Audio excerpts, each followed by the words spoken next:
Think you know esports? Think again. Here, the virtual hits as hard as the asphalt. This is racing redefined. Every battle, every red line, every risk, real. Those tears? That sweat? The milliseconds that put you on the podium? You can't fake it. Because any real racer can tell you it's more than just going round and round. This is about clutching victory from the jaws of defeat, pushing beyond what you thought possible. With the largest sim racing prize on the line, if you're race-born enough, you got a real shot at glory. Because this is iRacing, and it's as real as it gets. Watch it all live on Twitch.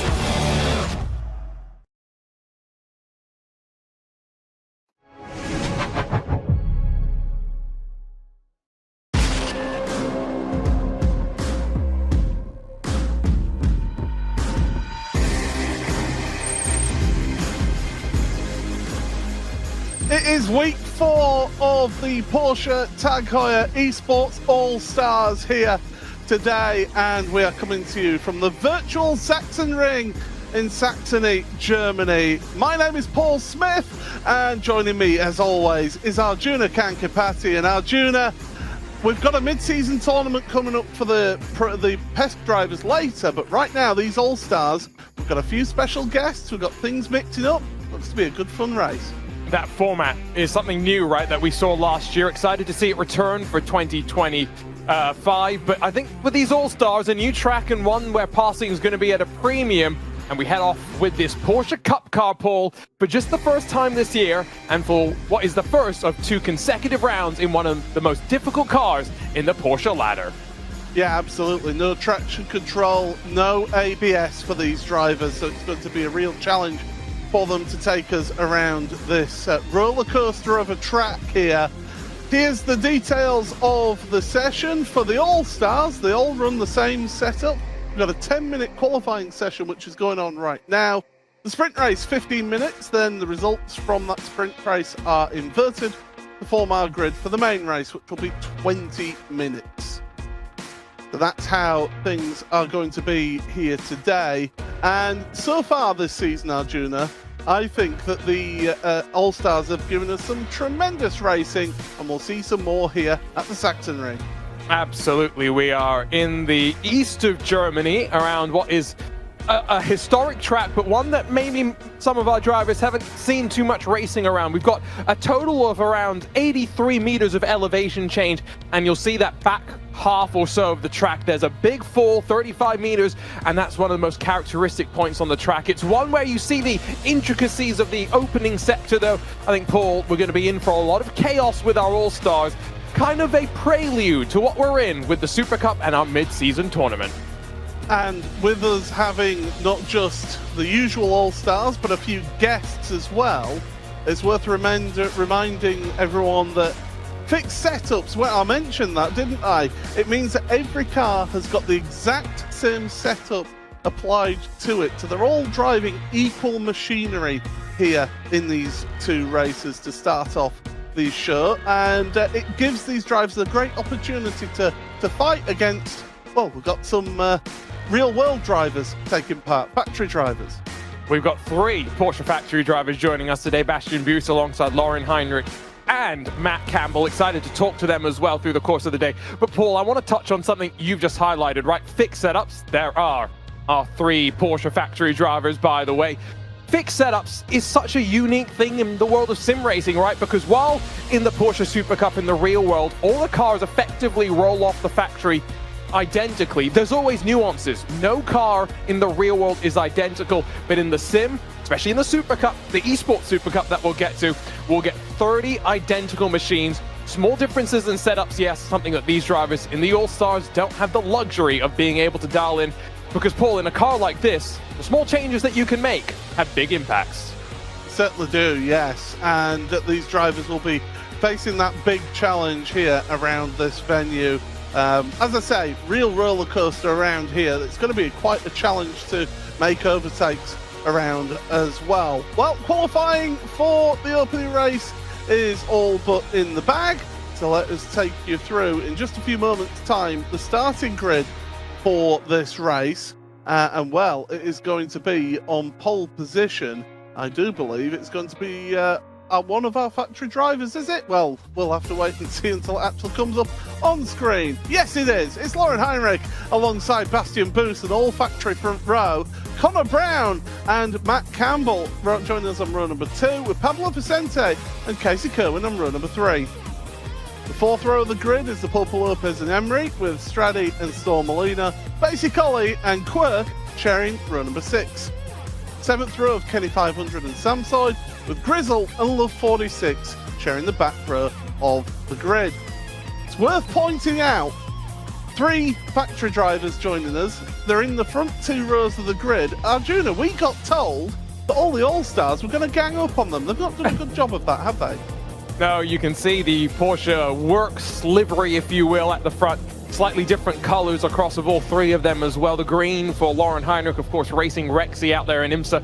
We'll talk about the rest. But I think, Paul, the great thing about this as well is 3 drivers with experience in this car in the real world. Lauren actually came over to the US to run in the Porsche Carrera Cup North America, which had traction control and ABS to help prepare him for a GT3 machine. You got Bastian Boost, champion of the series in 2023, youngest ever Porsche Supercup champion. And let's not forget Matt Campbell, who 963 for him, races in that wonderful Porsche prototype around the world. And it's also worth pointing out on the second row as well, our wild card for this All-Stars as well. Great to have Connor Brown join us here. You just see him second row in the iRacing liveried car. Great to see him, and we'll get to hear from him a little bit later. There he is, sat waiting patiently for us here on the grid, and it's great to see somebody having that opportunity to join these All-Stars. Well, we've got about 25 seconds before the start of this race, so Arjuna, are you thinking that the factory drivers will take each other out and one of the All-Stars will win, or are they all going to behave? Well, it's only around 300 meters down to the opening corner. Take a look at iRacing.com/PESC for more info, by the way. What I think is it's all going to come down to the start. There was a great clip on social media, Lauren Heinrich practicing with his Coanda Esports teammates. He finished 3rd in a practice race with the rest of the team. Be pretty quick, I think, here in the All-Stars. Well, the engine revs are rising. It's a very long haul, but it's green flag racing in the sprint race, and what a launch from Pablo Vicente through the middle of the pack in towards second place. Fantastic start from Pablo as we go through the first corner. It's a tight downhill hairpin, then through the left here. Bastian Boost leads ahead of Vicente, then Kerwin, Heinrich, Brown and the Pulpa Lopez. Grizzle is fighting towards the rear of the field with Love 46 as well. Samside and Storm Molina switching places in the early going, but you can see, Arjuna, just how tricky this opening sector of the lap is. I want to get single file sooner rather than later, and I think with how that start's played out, expect Bastian Boost to probably run away with the lead in this race. It's going to be totally different for the main race, where we'll invert the field, and our winner of the sprint starts at the back. It's going to cause chaos on that opening corner, especially with knowing how impressive some of these drivers can be on the start pole. What a launch from Pablo Vicente in that Rincon Racing 26 to get himself up to second as we dive down into turn 12. Lunge from Lauren Heinrich. Wow, that's former PESC driver Lauren Heinrich as well. 2019 he raced in the 991 version in the Porsche Taycan Esports Supercup. Oh, Connor Brown's getting bullied a little bit by the Pulpa Lopez and Matt Campbell. He's dropping down to 7th place, but across the line, Bastian Boost from Pablo Vicente, and Heinrich showing it again down the inside on Casey Kerwin. You've got to wake up early to beat Casey, though. He is a well-established driver here. Maybe, though, you mentioned it just before we went green. The All-Stars said they were going to try and gang up on the Porsche factory drivers. Maybe this is the reverse, right? Lauren saying, oop, as Connor Brown lights up the rear tires and goes off into the kitty litter. Heinrich saying Casey might be the best driver to try and challenge Bastian at the front of the field. If I can slow him down as he gets in front of the number 24, maybe there's a chance for that number 1 to break away. Look at the cars behind now, because Kerwin's got the Pulpo Lopez, Matt Campbell right there. Basically's not too far off of them either. Well, the early going of this race has been action-packed here for this start, but Heinrich is showing his intentions. But here on the bottom screen then, this is Connor Brown then, and it's a tricky section of the track, and he just gets on that curb, it unsettles the car, does well to keep that out the barrier. I wonder how much pressure he was putting on himself, Paul. He got it done in qualifying, but he's here for a wild card. He qualified in via the time attack. All you had to do was set a time faster than basic Ollie. Connor was then the driver selected. You qualify great, you've got Porsche factory drivers around you, all the All-Stars behind you. I can only imagine what was going through his mind. What I will say, though, is now we've settled into this race. Lauren Heinrich with the fastest lap. Got to wonder, after putting it on pole, can he still close in for the lead? 2 seconds to the front. And don't forget as well, it's a bonus point for fastest lap. Well, with Lauren taking that away from some of our regulars here from the All-Stars. So that means that he will get himself some points in the championship that, well, he has taken part in previously, hasn't he, Arjun? He was here last year as well, was Lauren, and showed himself to be still capable in the sim, and we're seeing it once again here today. Yeah, maybe some of the All-Stars are thinking that there needs to be a rule, right? If you've raced in the Esports Supercup, there needs to be a separate category for you. And so if they're all in a 911 GT3 Cup, maybe for the next round we'll put Lauren in, I don't know, a GT4. That seems fair. At least if you and I were running Paul in the All-Stars, that would be the only way that you and I could be in front of Lauren. If I was in the All-Stars, they'd all be in the Cup. I'd be in the 963 because I need something that's fast. That is for sure. There's Basic Ollie then. He's on the track pretty much on his own right now in 8th place, and he is the driver that set the lap time that the wildcard of Connor Brown needed to beat to be able to qualify to be eligible for this. But there's basically coming round this tight and twisty section, turn 3, and it's such a difficult corner is that Castrol Omega corner. But now they go. It's a challenge, is this track, isn't it, Arjuna? It is, and so, tell you what, let's go bug Basic Ollie, who kind of in that no man's land right now, but he's got the distraction of talking to us. Basic Ollie, hello again. Great to have you back in the Porsche All-Stars. Talk to me, though, about your lap for that time attack qualifier, which saw us get one wild card in for today's mid-season tournament. Oh, he's left himself on mute. Let's see, can he drive and unmute himself at the same time? No. He's going through the corner. You see one hand goes off the wheel. Look at the dedication. He's letting Kenny 500 close up to him as well. We'll keep talking a little bit. Give him until the main straight.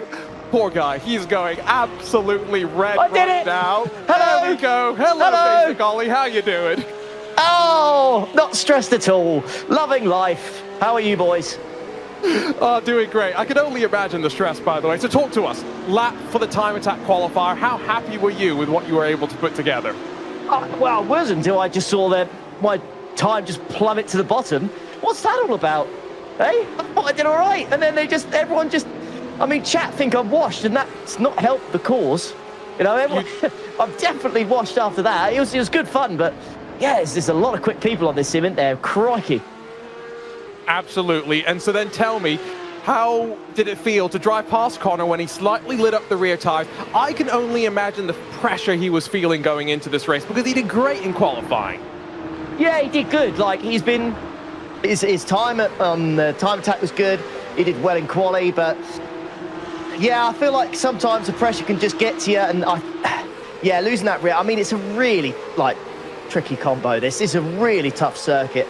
And then to add the Porsche Cup cars with no TC and ABS, just make it even more difficult. So, yeah, it was for a first round for him to jump into this combo was a tough ask. He did really well to get it, but yeah, I feel for him with the spin. It's so easy to do.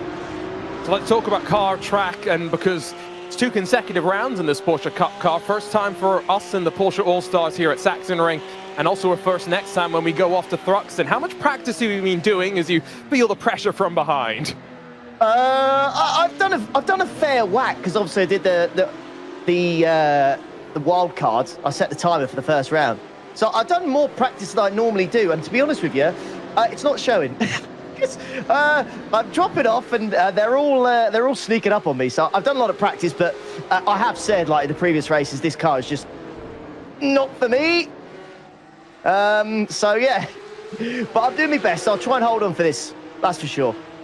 Always great to chat to you, Basic Ollie. Apologies for the distraction and costing you around a second, but that's the fun of the Porsche All-Stars, isn't it, Paul? Yeah, it's fine. Don't worry about it. Enjoy.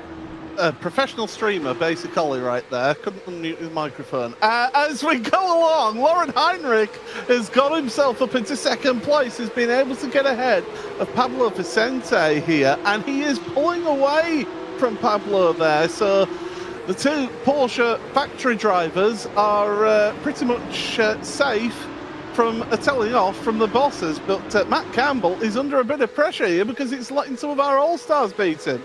Well, in Matt's defense, he's more used to the downforce, right? Yeah. And I guess Lauren in particular, as we see Pablo Vicente defend from Casey Kerwin through turn 1, just cover that inside line. We should not forget that Lauren has continued to keep sim racing as a integral part of his journey through the world of motorsports as well, right? You mentioned he raced with us in the 2019 Porsche Esports Supercup. He also won the 2023 IMSA Esports Global Championship. So we know how quick Lauren can be further back. We know how quick the Pulpo Lopez can be. How desperate is Matt Campbell going to be, though, Paul, to try and make it forward? Because it all kind of struggled on the start. Pablo Lopez, talk to us. How are you feeling right now as the pressure builds from behind? Matt is having some traction problems. That is my luck, because he's faster than me in all the track, but I am trying to exit faster than him, and I am still on front. I want the guys in front to battle a little bit so I can catch, but I am not feeling very confident at the moment. Talk to us about the car, the track combo. Basic Ollie was saying it can be difficult. How are you enjoying this particular combo we've got this week? It's super difficult. You have to take care of everything. The car is difficult to brake, difficult to accelerate. It's so hard to make it perfectly, all the lap, and then lap after lap, as soon as the tires warm up too much, you go back all over the place, and I lost the position. I mean, I can't blame you having to talk to us while battling a Porsche factory driver, but this is the fun of the Porsche All-Stars. Tell me, before we let you go, Pablo, how crazy do you think the reverse grid race is going to be coming up next? Freaking crazy. This track makes you do a lot of mistakes, so I think we will see very good battles, and I hope I survive. I can hear the stress in your voice, Pablo, so we'll let you go. 6th on the road right now, but Paul, only 4.5 minutes left to go in the sprint race. Yeah, this sprint race has flown by, hasn't it? It's absolutely flown by. Yeah, Matt Campbell, by the way, absolute pillar of focus right now for him, and he's just—it's like a machine, isn't it? With professional racing drivers, they get them. Down the inside, Kerwin at the final corner. Not going to get that one done there, but that set you up down, or up, should I say, the start and finish straight. Bastian Boost just showing us that he's got time in hand here. Kerwin to the inside! Can he make the move stick? They've gone deep! Both of them gone deep! There's contact between the 2 of them, and Kerwin goes through. Now, will they address that between them on the racetrack? Will Casey let Pablo get back past? We do know that Pablo enjoys these cars a little bit more than the downforce machine, so he'll be in his element with the lack of traction control and ABS that these Porsche Cup cars have in the world of iRacing. Casey, though, 3.5 minutes or so left to go. going to try and break away, but this is a great opportunity to drag him into the booth and slow him down. Natural BOP. Casey, how's it going out there in the sprint race? It's going. I'm still feel like I'm learning where I'm going around this place every lap I turn. I just got the track yesterday, so. But no, it's quite fun, and yeah, I've been having some good battles there, and yeah, been enjoying it. Okay, noted. Casey Curran bought the track yesterday. He's already a full second faster than me. Talk to us a little bit about the combo in particular as well, because it looks like that first sector is very technical, of course, with some of the switchback hairpins. And then at the end of the lap, you've got a couple of these more wide open, medium speed corners where you've made your presence known with some dives. Yeah, it's very tricky. It's quite fun to drive. It's the first sector is really technical and feels like there's some corners that never end, but then you kind of get into like a really fast flowing section at some point in the middle of the lap. And yeah, it's quite enjoyable to drive. It can be pretty tricky, like in this forever ending corner that we just went through, like to race, because you go like 5 lanes wide at apex to come back on exit, so it kind of just leaves it open for people getting under you kind of in a weird place, and yeah, it gets a little tricky, but yeah, it's good to drive, and but so far been pretty decent for racing. So talk to us as well about eNASCAR Coca-Cola iRacing Series, of course, headed off to Las Vegas to continue the championship most recently. How's things been going from your perspective as the year starts to heat up competition-wise? Yeah, it's been good. We've been off to a good start. We I think we're sitting second or third in points right now, so it's been a good start. We just raced Cup cars in Interlagos this past week, which was a fun time, and yeah, go to I think Richmond in a couple weeks, and yeah, hopefully keep up the good runs. We've done our job as well. We've distracted you just enough that Pablo's still there with, what, a lap and a half to go. How much pressure are you feeling right now? Where do you think there's an opportunity to be passed? Probably anywhere. I feel like I might fly off the racetrack at any point, so probably anywhere there, but he's really quick. I think the middle, the kind of fast section should be safe from any bombs. And then, the final sector, if I can hopefully have a gap, then, hopefully can hold him off. But probably at this point in the lap, the final sector is where he would probably have a shot if I give it to him. I'll try not to do that, though. Well, Casey, we've distracted you enough. Let's see if there is a pass as we head on to this final lap. But, Paul, what an interesting sprint race it's been as Lawrence closed back up on Bastian at the front. Lauren Heinrich using all of the track limits and then some, trying to catch up to Bastian Boost at the front of the field, but the clock is ticking down. We're on that final lap of the race, so it is Bastian Boost from Lauren Heinrich with Casey Cohen in third, just ahead of Pablo Vicente. Matt Campbell in fifth is not actually that far off of the Cohen-Vicente battle, but we're heading towards the final corner, and Bastian Boost, well, is the youngest ever Porsche Supercup champion. He finds himself a race winner here in the Porsche Tag Heuer Esports All-Stars. Great drive from Bastian, got the perfect launch and was able to get away well. Rest of your drivers coming through the field. Heinrich and Cohen in second and in third place. And running a little bit wide there is Storm Molina, and she finds herself down there in 14th. 16 car grid it is here today, and it's been great to see so many people competing. Grizzle will be the last driver across the line here, but Bastian Boost from green flag to checkered flag, he takes the win here. Also takes fastest lap as well, with Lauren Heinrich in second ahead of Casey Cohen in third. Pablo Vicente, Matt Campbell fourth and fifth ahead of the Pulpo Lopez. Emery, basically Kenny 500 and Straddy rounding at the top 10. Then in 11th place, it's Quirk, not having a good day here today, along with Connor Brown, who started on that second row, little mistake, and drops himself down to 12th, but that does give you a good reverse grid position. Rest of your finishers you saw there on screen. So we're going to have a chat to a couple of drivers to start with here, Arjuna, and you get to speak to Matt Campbell. We do indeed speak to the driver of a Porsche 963 by day, but here on the weekend, he's joined us in the Porsche Cup car. Matt Campbell, talk to us about that sprint race, Matt, because it seemed like you had a fun fight there after what was maybe a disappointing start for you. A bit of a sloppy start, to say the least, but nevertheless, it was a fun race. Haven't ever done a cup race in the 92 and iRacing, so it was a lot of fun, and yeah, see what we can do in the next one. Talk to us about the track, because of course we've got our Porsche Esports Supercup coming up next, the same combo, so it'd be great to hear your thoughts. How difficult do you think it's going to be for some of our drivers to pass at the top level of sim racing?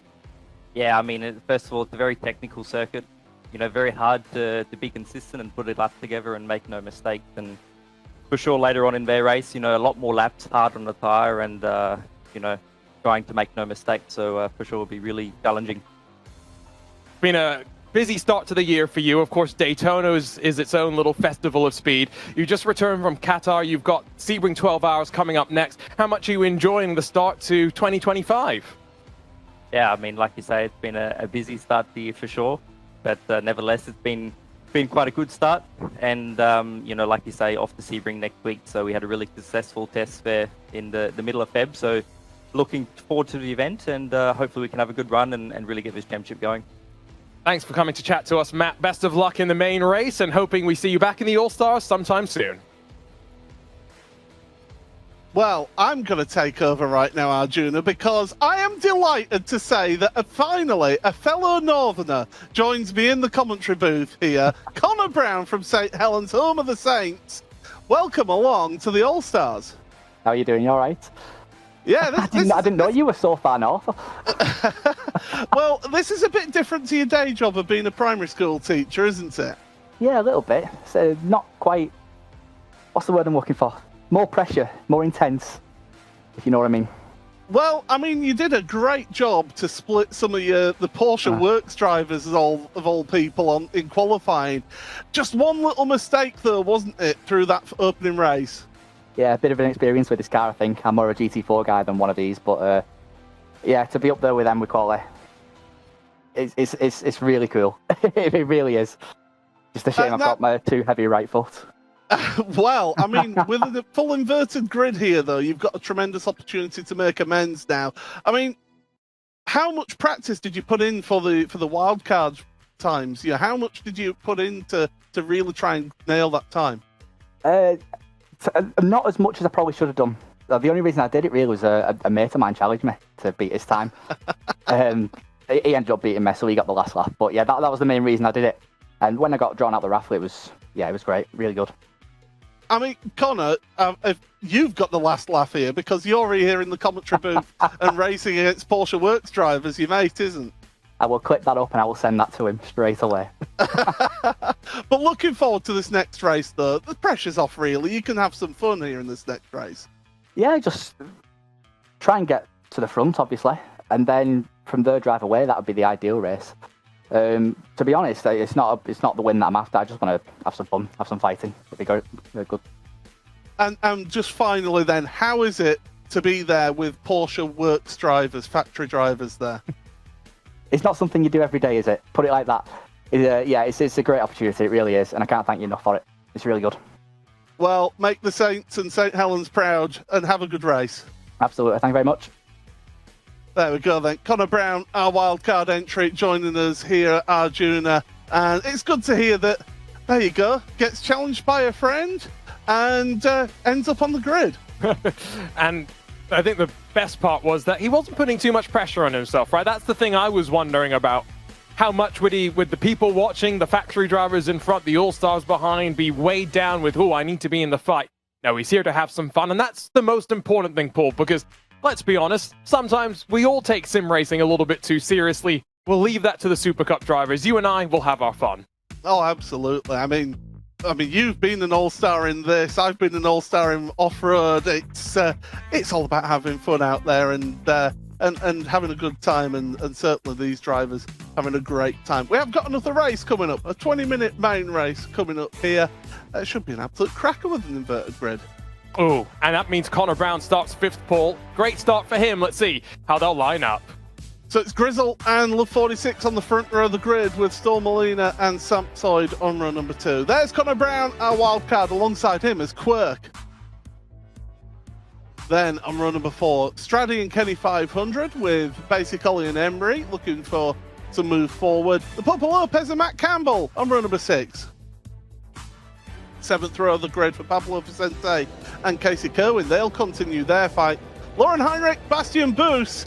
Be interested to see how far they can get through the grid.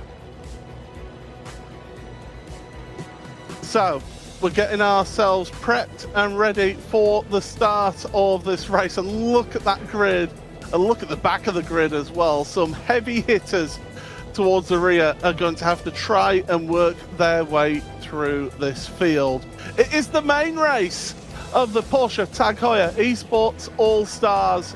Pleasure to have you all along here for the ride. And we're getting ourselves set for the start of this race. The engine revs are rising. We got green flag racing here at the Sachsenring. Great launch from Love 46, then the run number 2, down in the middle into turn number 1. Grizzle's on the outside, he's been bullied by a few, and it's going to be Love 46 in the lead. Samsoid has worked his way through into second. We've got a spinner at the back, it's basically, he's around.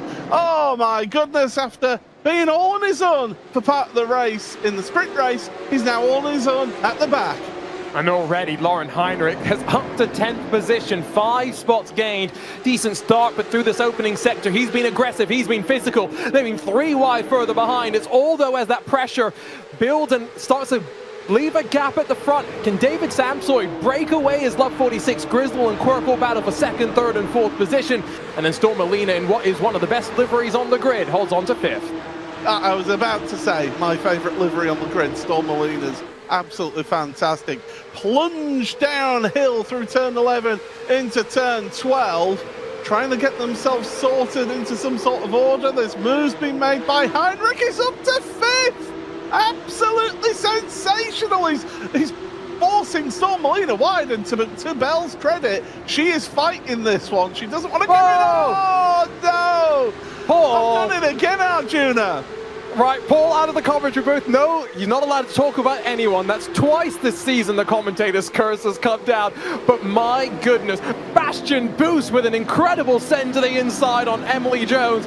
I mean, it's been great to see how aggressive, how intense some of these moves have been from our Porsche factory drivers, because Paul, they're used to this car. They know what it's like in the real world in the Porsche Supercup, where guess what, the racing's crazy. You have to be able to pull off some of those lunges up the inside. Lauren Heinrich has gone up 10 positions to 5th, and guess what, we're not even a lap and a half into this race. Absolutely sensational stuff. But I'm going to throw this again. You kind of expect it from a Porsche factory driver. And there is also an expectation that they do spend some time in the sim as well, isn't there, Arjuna? It's part of their deal now to spend time in the sim. Yeah, and I think more particular, I guess, with the likes of Lauren Heinrich, and Guven, being that they're also part of Coanda Esports as well, right? And I did mention during the sprint race, there's a great social media clip on the Coanda Esports channel they put out yesterday where Lauren's practicing with, 9 Coanda drivers who are going to be racing in the Super Cup slightly later on. He starts at the front, and the game was, in a 3-lap race, how many would get past Lauren? They also tried to gang up on Mr. Heinrich. However, he held steady, held strong, and grabbed a podium result. So it goes to show, if he's able to beat the likes of Porsche Esports Super Cup drivers, fastest lap of the race and now up to 3rd, it was always going to be his race for the taking with this full invert. Absolutely sensational stuff to work your way through like this, but I will say as well, Casey Kerwin, he's been moving through the field. He's up 4 places to 10th right now, so he's trying to work his way up the field.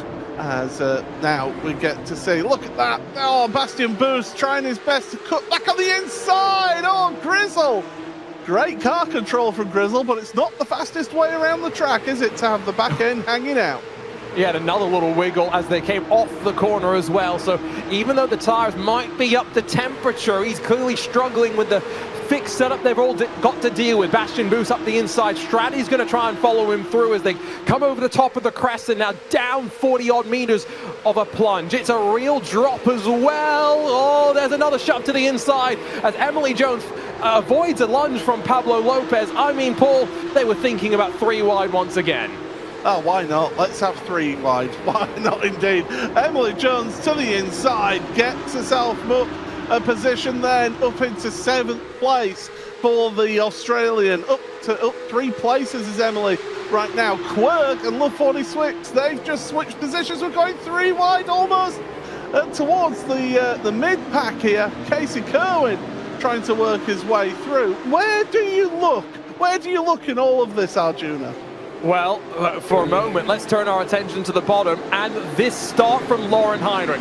There's 1, there's 2, and we've not even crossed the start-finish line. Let's make it 3 as he gets past Matt Campbell on the brakes into turn number 1. Now, let's keep that counter going. 4, Emily Jones in that slight green machine, able to get the power down, and so Lauren drops back slightly, and now, as Basic Ollie gets the shove from the Porsche factory drivers, Lauren takes advantage.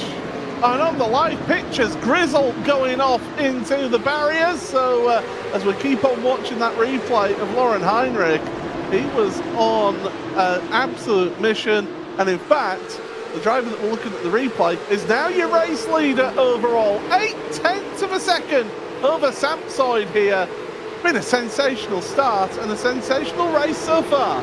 And you saw just in that moment before, Connor Brown lost out his spot. Ooh, now that's Love 46 out wide as Sebastian Booth makes a move on Straddy at the top of your screen.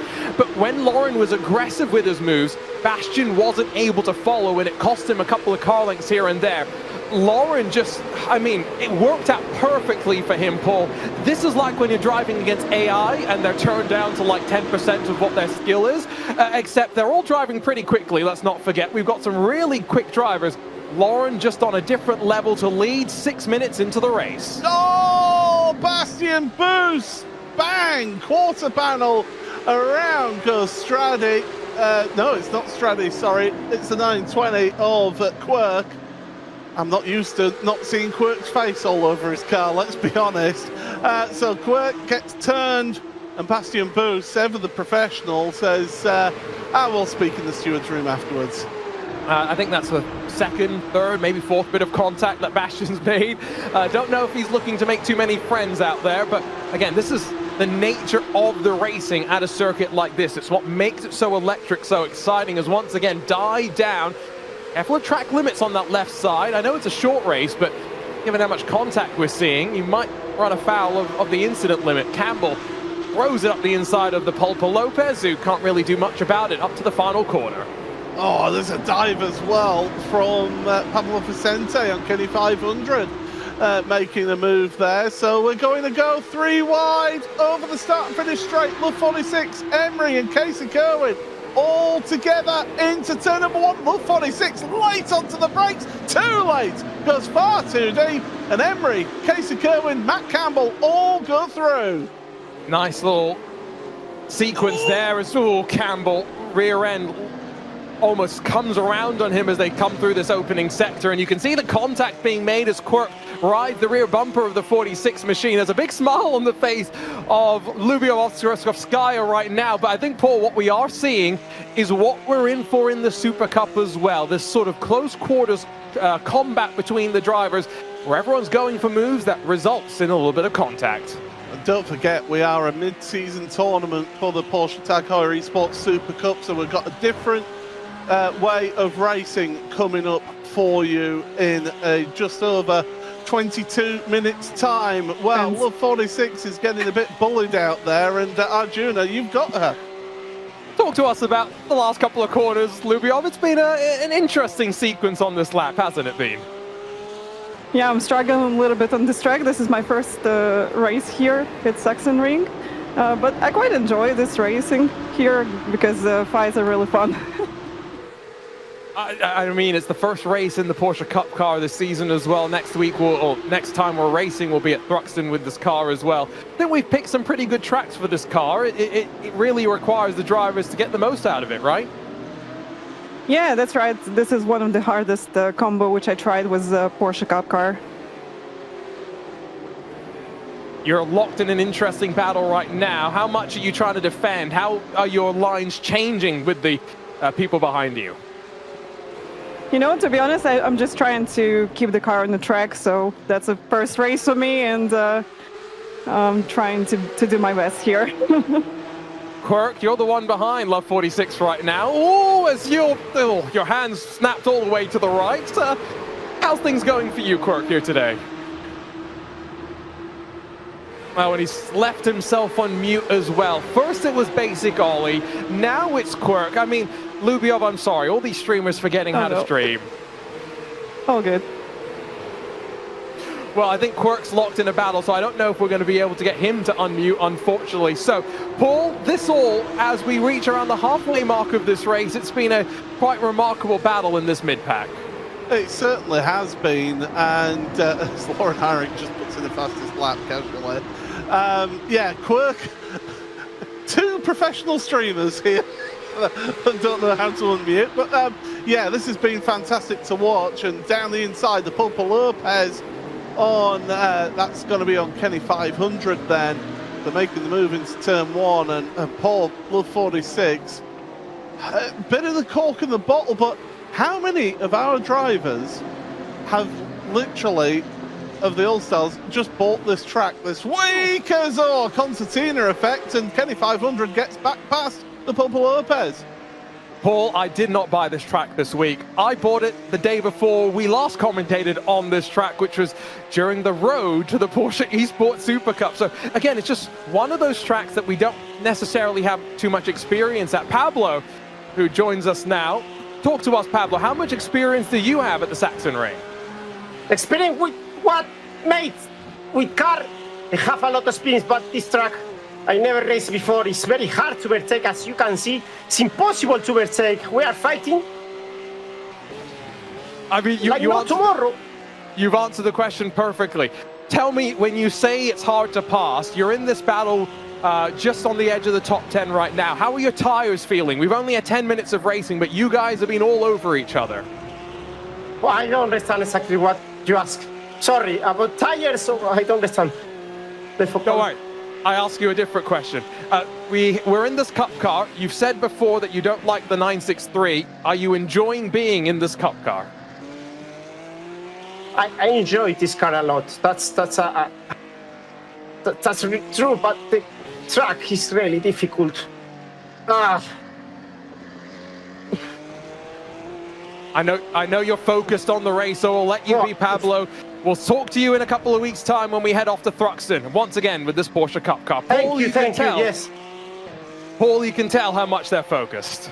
Yeah, the concentration that they're having to put in through all that, especially that opening sector, that technical sector, is definitely the tricky part that they're all having to focus on. Now, we've got Sam Soyd, again, a little bit of the cork of the bottle ahead of Casey Cohen, Straddy and Emery, with Matt Campbell at the back of this group as well, as Sam Soyd runs deep into the penultimate corner. Casey Kerwin will not have an easier overtake.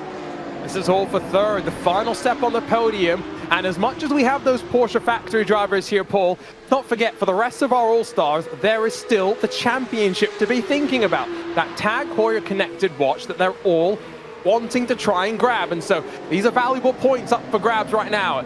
Emery's going to go around the outside, long way around on David Samsoy. Just has to be careful, because guess what? Matt Campbell's joined the fight. Was not as aggressive as Lauren Heinrich and Bastian Boos at the start of this inverted main race, but he's starting to slowly carve his way to the front. Certainly is, and it's great to see this in the All-Stars. I think that battle further back that we were watching has really kicked off as well. So there's drama all the way through this field. Look at the concentration on Samsoyd's face as well. This is the thing that I've noticed of all of our All-Stars, Arjuna, has been the focus that has been on these drivers' faces. I'm just going to guess as well, he might have his force feedback turned up decently high. Not Sebastian Jobe levels of high, but look at how it's throwing him around. And in fact, guess what? He joins the broadcast booth right now. David, I was just wondering, how strong's your force feedback? As high as I can get it for this track. There we go. So you look like you're actually having a bit of a physical workout right now. Yeah, I'm struggling at this track. I'm struggling to keep the tyres alive. I'm struggling everything, so I'm always going to run it hard when I need everything being given to me. And so that's just that extra little bit of feedback that it gives you, right? The granularity between the sensations that you're trying to get. Yeah, I can't turn too quickly, so it literally stops me doing that. But yeah, it's just been a real struggle for me, this track in this car. I don't know how everyone's so quick, but we're doing the best we can. Talk to me about Lauren Heinrich and Bastian Buus in this main race. How incredible was it when you saw them slicing their way to the front? Yeah, it's like a multi-class event. That's the best way I can give it. It was like letting prototypes through. I had no choice. He was up 14 positions. He could break 6 foot later than me. It was, yeah. I didn't feel like I was in the same class. So let's talk about the drivers that you're competing against right now, because you've got Emily Jones right behind you, but also Matt Campbell. So you are at least in front of one of our Porsche factory drivers. Yeah, Emily's highly technical, so I need to be on my best with her, because she's this kind of combination really suits her, because she's a supercar driver. So yeah, she's got all this stuff nailed. And Matt, I met IRL a few races, obviously legend, so I look up to him. So I'm going to do my best to keep him back there. Got 5 minutes to go. You still have a chance to hold on to the spot, but you're going to be 3 wide. Yeah, easy peasy. As long as it doesn't kill anyone. I'm just tense watching this, David. I can't imagine what it's like behind the wheel for you right now. Well, we live for this, right? This is why we do it, so it's fun. It's just really difficult to look after the tyres. We'll let you go focus on those tires, focus on the battles. Paul, I can't even imagine how tired he is right now. You can see it on his face. Well, I mean, if you're not having a good time into... and holds on to the car on the power there. Good stuff. If you're not having a good time around this track, at least he's getting his upper body workout in for today. My goodness. So there goes Matt Campbell to take advantage of that position. Meanwhile, the Supercup drivers, they are going to get themselves practiced and ready for what's coming up in 22 minutes. You see it in the bottom right-hand corner.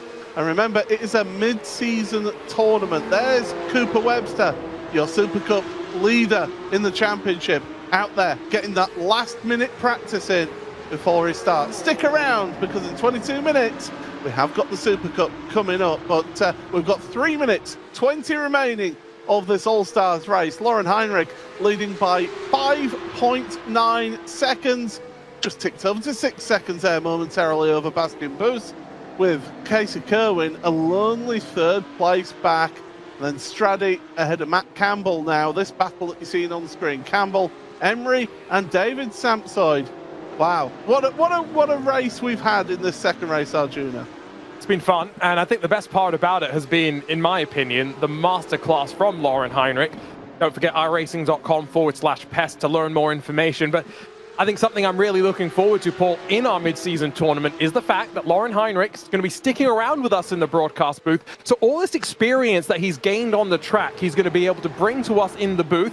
I have done some laps with this car and track combo. Like I said, I was off the pace. So it's going to be good to get someone who knows a bit more what they're talking about and really tell us all those intricacies of what our Supercup drivers are going to be thinking about.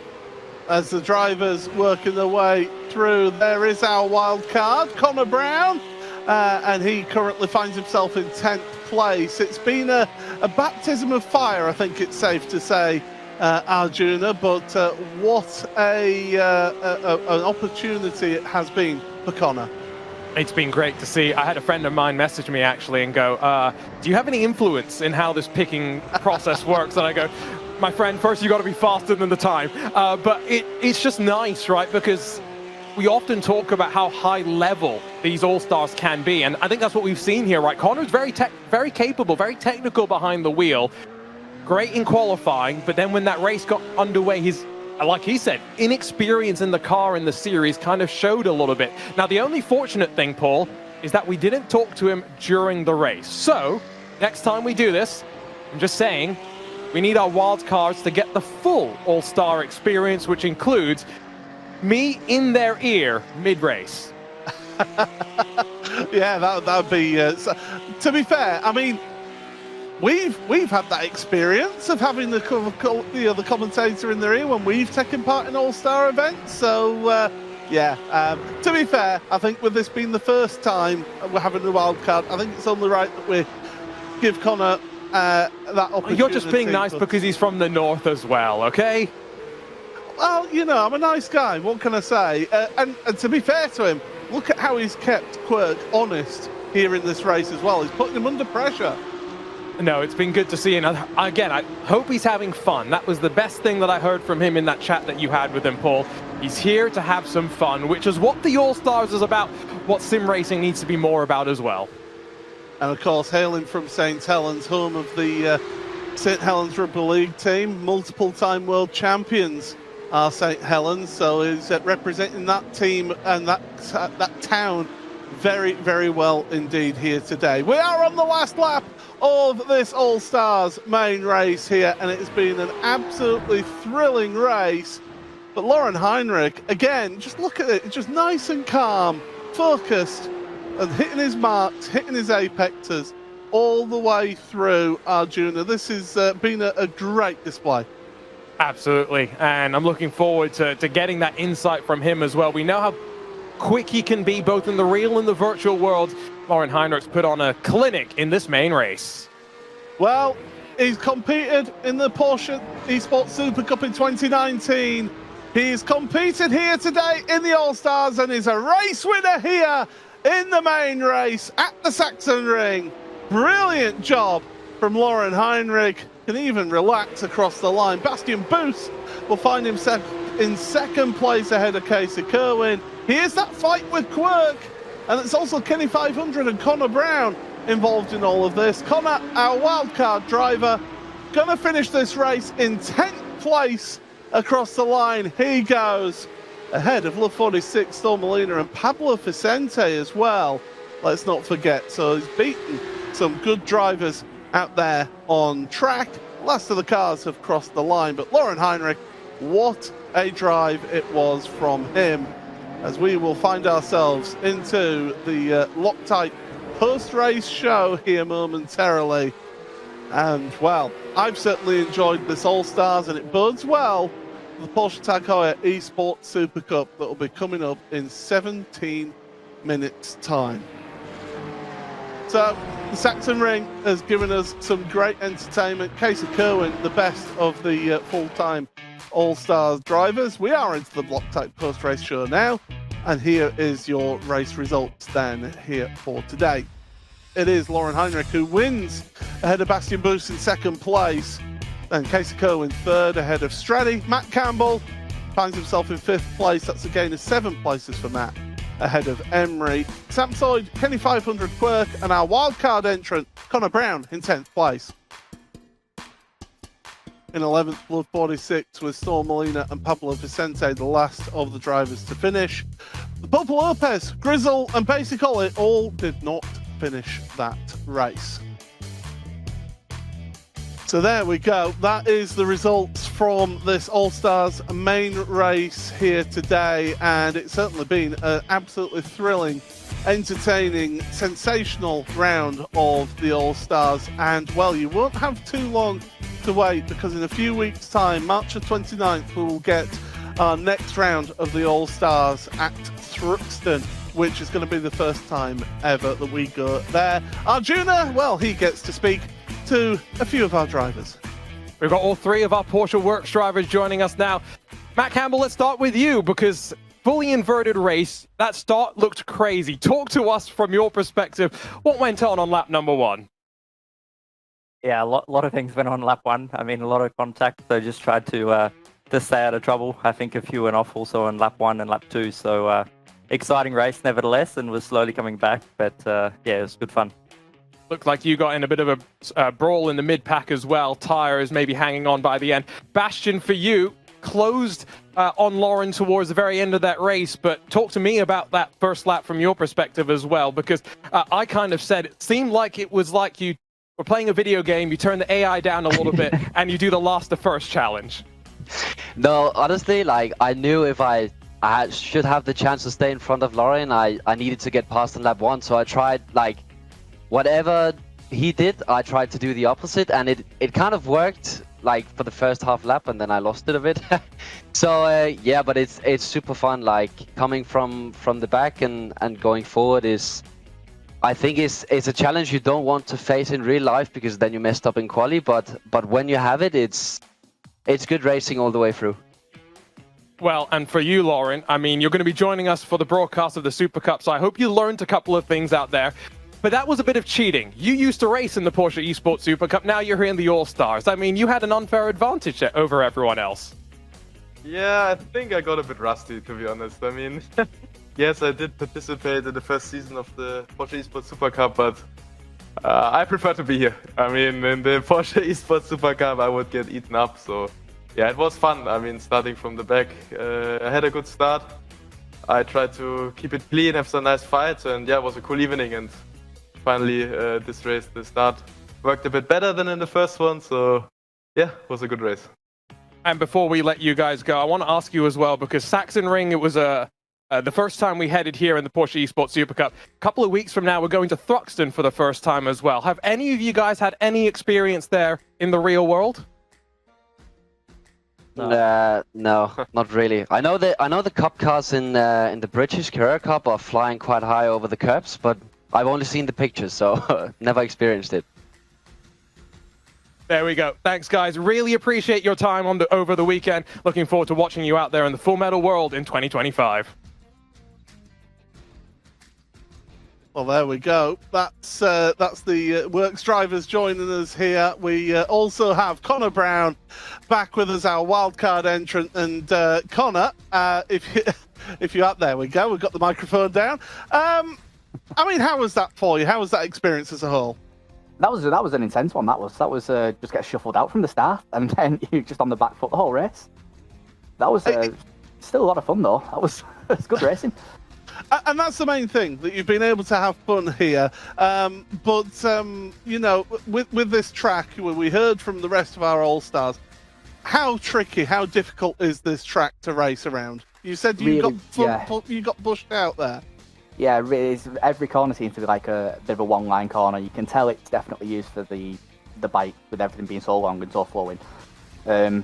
Yeah, real difficult, really difficult. And well, what? How does the rest of the year look for you then, Sim Racing Ride? Do you take part in any leagues? Is it just you and friends who take part? Do you just do official races? No leagues as such. Me and some friends do some special events. I race with Parnell quite a bit, who are a bit of a startup team, and we're progressing through, getting towards the top splits. We've been in a few the last few months or so. But other than that, it's just special events.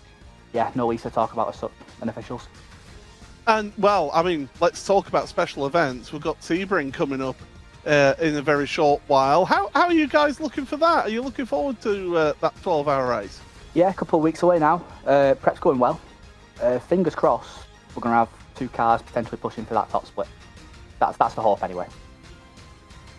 Well, thank you very much, Connor, for joining us here, and all the best for the rest of your year in sim racing. Cheers, buddy. And to you. And Arjuna, we've got another guest as well. Quirk's here. Hello. Let's catch up with Quirk. Quirk, that seemed like an interesting race for you. Battle just on the edge of the top 10. Lots of side-by-side. Talk to me. How are your tires doing at the end? Man, my tires were shot. It was like my tires were like my brain, just a big pile of mush.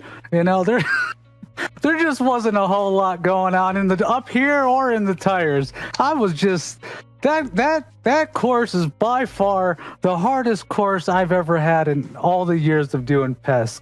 You really need some discipline to go off your throttle. So many times you want to get on your throttle and it just pushes the car. You got a blind corner over crests and you got double lefts, and I'm glad it was over.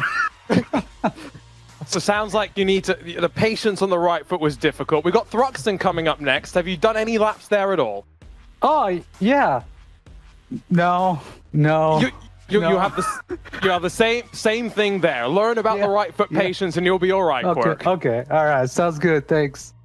We'll see you in a couple of weeks' time for the next round of the Porsche All-Stars. Great to have you join us in the Cup car once again, Quirk. Cheers. You guys have a good day. But it's always good. It's always good to hear from our drivers in the All Stars. And do you know what? They don't know what they're missing with Thruxton, Arjuna, because it is an absolutely fantastic track, fastest track in the UK as well. So they're going to be pushing these Cup cars to the limit here. And Bastian was quite right. They launched the car over the chicane at the end of the lap. If you do want more information on how to join us here on iRacing, do head on over for the details of how to start your career here on iRacing, iRacing.com, where there's 40% off of all new memberships. So make sure you do join us here on iRacing, and you never know, you might be able to find yourself in a wildcard spot on the PESC All-Stars event in the future. But that's all from the All-Stars here today. Join us in a few moments' time, though, because it's Supercup coming up next. We head from Italy to Belgium.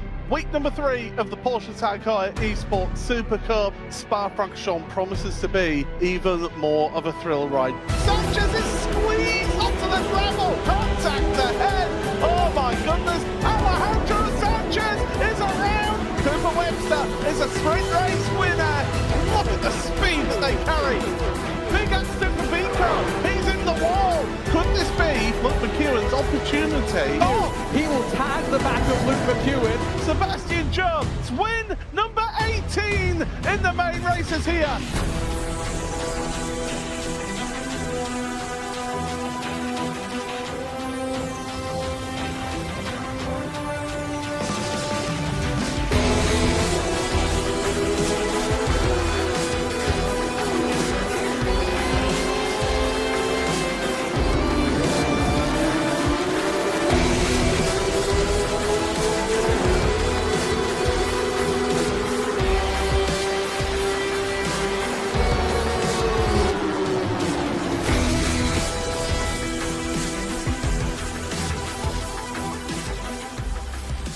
Well, it is mid-season tournament time once again. We had so much fun last year with this new concept that it's back once again, and we are here at the Sachsenring in Saxony, Germany for this week number 4 of the Porsche Tag Heuer Esports Supercup.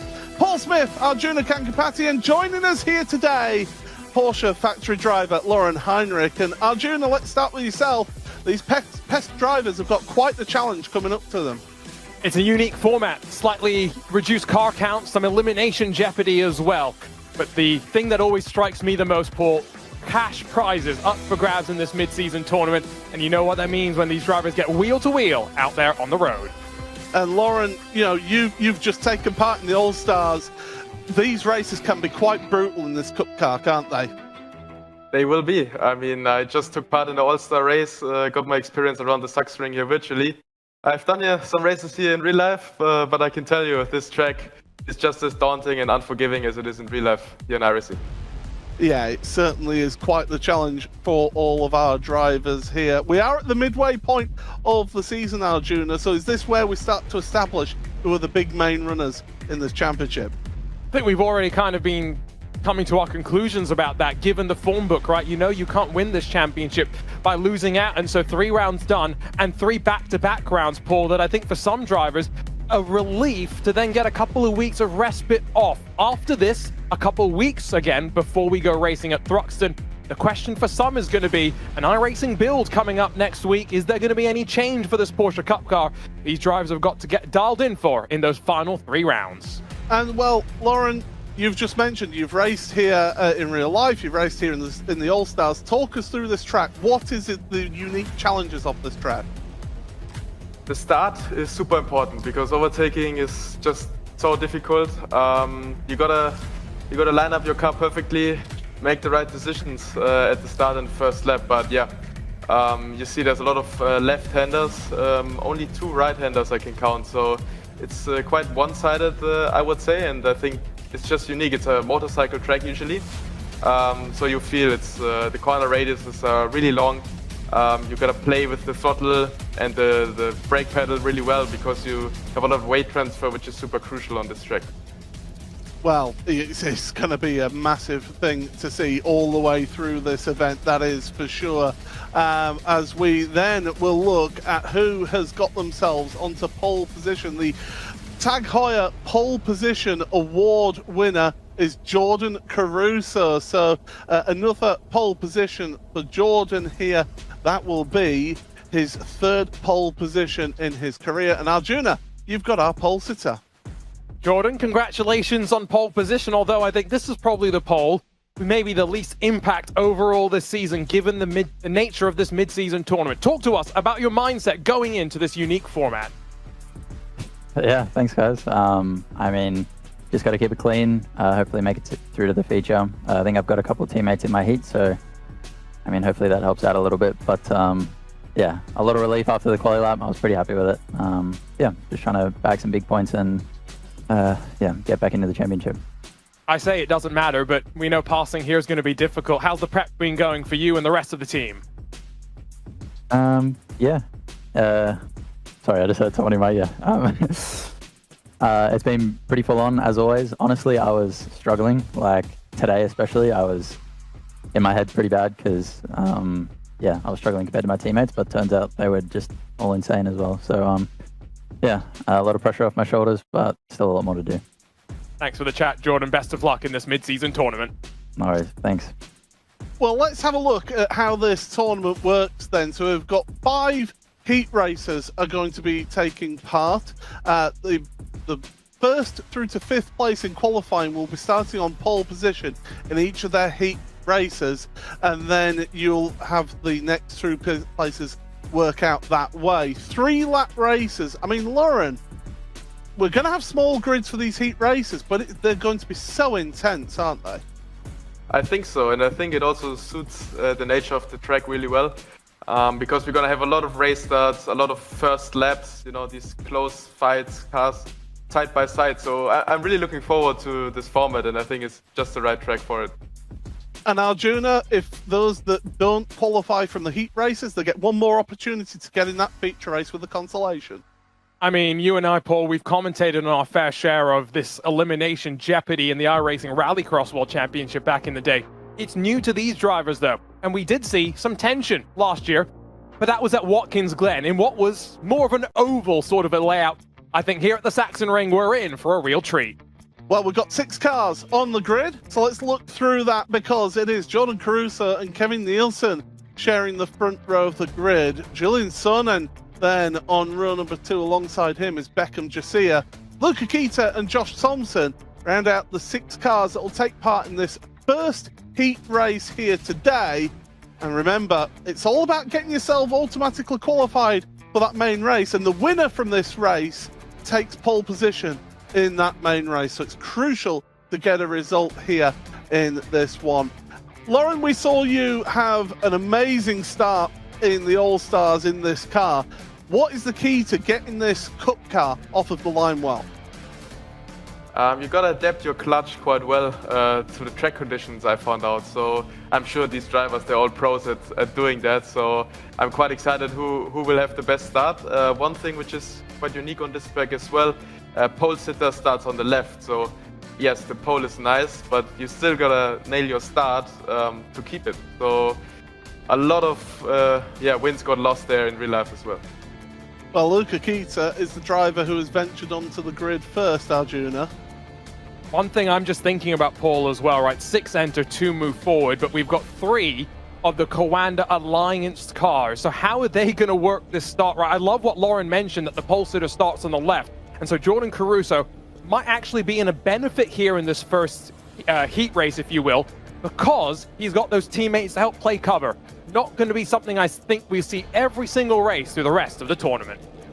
Well, there is 5 of your 6 cars on screen right now, and it is going to be the first heat of the mid-season tournament in the Porsche Tag Heuer Esports Super Cup. It's a pleasure to have you all here joining us on the show. A 3-lap sprint to be able to decide who are the first 2 to go through. Revs rise! And we are green flag racing, and it's a great launch from Jordan Caruso at the front of the field. Already drivers trying to form their ways into turn number 1. And Luca Kita trying to go past a barge into the side of that Coanda liveried car of Julian Sonnen. And well, Beckham Jasiah is trying to sneak past Kita in this one. Very technical opening section of the track here. But Arjuna, you can see on our timing tower, that red line, that's what you need to be above. And I think we might as well just call it now, because I don't think Julian Sonnen's going to be too focused on in front. Look at the rear gunner action as he tries to cover off Luca Kita on the curb, all sorts of out of shape. And Beckham Jasir says, thank you very much. Josh Thompson fires it up the inside as well.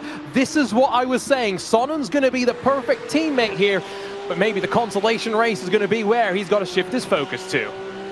Yeah, it's tricky for these drivers, and Sonnen is as much as he wants to qualify automatically into that main race now, he just doesn't seem to be quite comfortable through that opening sector, and he was under that pressure, so that's just gapped out a little bit now. I mean, Lauren, if you're someone like Beckham Jasir now, you're in 4th place, you need to be making those moves forward now, don't you? Exactly. I mean, the race is so short. I liked it in the first lap. Everyone was defending the inside, you know.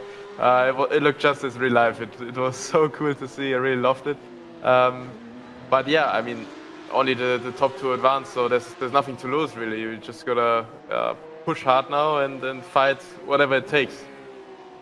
And of course, all of these drivers are getting points here that goes towards their championship. So no matter if you don't finish this race or not, at least you are taking something out of this week, which is another unique part of this event here in this mid-season tournament. Arjuna, I could see on my camera you were taking a little bit of a breath in there with some of the driving that was in the mid-pack. Yeah, that first lap, there was some interesting stuff going on. I was also just looking at my timing screen on those points and realizing that the way that the points are set up, Paul, you really do, if you want to fight in the championship, need to advance automatically from your race, because the way this is going to work, right, is those that advance directly are lined up in front of those that advance from the LCQ, not expecting there to be too much passing, all things considered. So I think for our championship protagonists, qualifying was important, their heat races are going to be important, and making sure they accumulate points is going to be vital, because, Paul, 85 points up for grabs. It's the same amount you can grab from each of the events still coming up after this.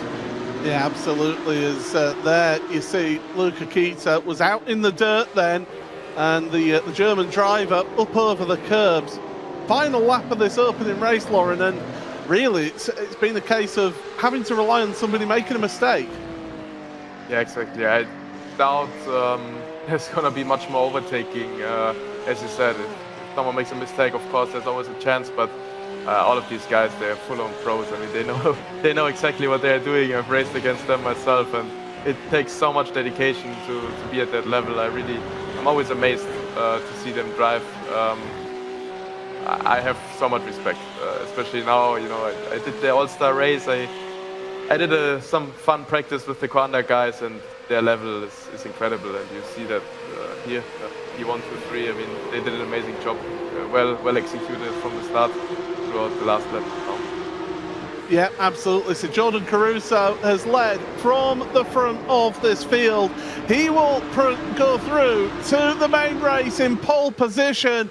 And well, joining him, Kevin Nielsen then in that main race, automatically qualified. So important for those drivers to get those automatic qualification positions. You will see these races go by thick and fast here, because there's the result from the opening heat race. It's Jordan Caruso from Kevin Nielsen. Sonnen, Jasir, Kita and Thompson, well, they'll all live to fight again in that last chance qualifier consolation race in a little while time. Here is going to be the next grid coming up very shortly indeed for the second heat race of the day. And well, it's going to be Xander Reed who finds himself on pole position. Again, another Coanda driver alongside him and Tristan Iglesias. Luke McEwen though, look to see him and Alejandro Sanchez maybe perhaps forming an alliance there. Daniel Pastor is on row number 3, and Sebastian Job, row number 3 for him. And I can tell you, in qualifying, he was one of 6 drivers, Arjuna, who did not set a lap time. And it goes back to that point I was making about the championship. He's missed out on points in qualifying. he's at risk of missing out on a huge 10 points in this heat race itself. And if he doesn't make it to the main race, there's going to be a large gulf that starts to develop between our points leader and our defending champion, Paul. The pressure's on Sebastian Jobe. And Lauren, I mean, you fought your way through. It's a bit different with these races compared to the All-Stars, but with about 35 seconds to go to the start, what's the job that Sebastian needs to do? He needs to get that off of the start, doesn't he? Exactly. He needs to make as many positions as he can in the first lap. There's the biggest chance, as we saw after the first lap, things calm down, it gets harder to overtake. So quite keen on seeing what he will do now. I'm sure he has to take some risk. I mean, I would. Yes, absolutely. Well, we've got 10 seconds to the start of this second heat race here for you today at the Sachsenring. Remember, this is the mid-season tournament, so it's heat races to start with rather than the usual sprint race. The drivers looking towards the start lights. Engine revs are rising. And we're green flag once again. It's a good start from Xander Reed. Tristan Iglesias, maybe not the best launch from second place. And Luke McEwen putting the pressure on into turn one. Alejandro Sanchez trying the long way around. And there's Sebastian Jobe down the inside. Squeezes McEwen. McEwen's going to try and fight back through all of this. But Sebastian Jobe's got the inside line. Oh, contact between him and Sanchez. But Sanchez is moving forward and Iglesias as well. Oh, Sebastian turned, half-turned, incredible skills there to hold the car on the track there, Arjuna. Well, this has been more exciting than that first heat. That's the 2-foot shuffle from Jobe. Throttle and brake brings the car back into line. Tristan Iglesias had a very interesting start. He actually ran into the back of Xander Reed onto the brakes in turn one. And from there, that first sector slip and sliding all over the place. 1.3 seconds now the margin up front as the Cabina racing car is going to break away for the hills, but down the hill. 35 meters they will plunge, and the fight for second, Paul, this one is going to go all the way to the very end, and with some of the best drivers in the Supercup up for grabs here. Remember, only one of them will move directly to the main event. Oh, look at this. I mean, Iglesias is looking a little bit the cork in the bottle. Xander Reed, remember, rookie this season. That was a mistake from Sanchez on the exit, the last corner. Across the line they go. So Reed and Iglesias, as things stand, are the leaders. But Lauren, we're going almost 3 wide into turn one. Yeah, this race, drivers are much more aggressive for. I mean, Sanchez had a really good opening lap. He looks really hungry. Yeah, I mean, as you said, Iglesias needs to watch his mirrors. And now he got a bit of a buffer, but things are working really well for Xander Reed.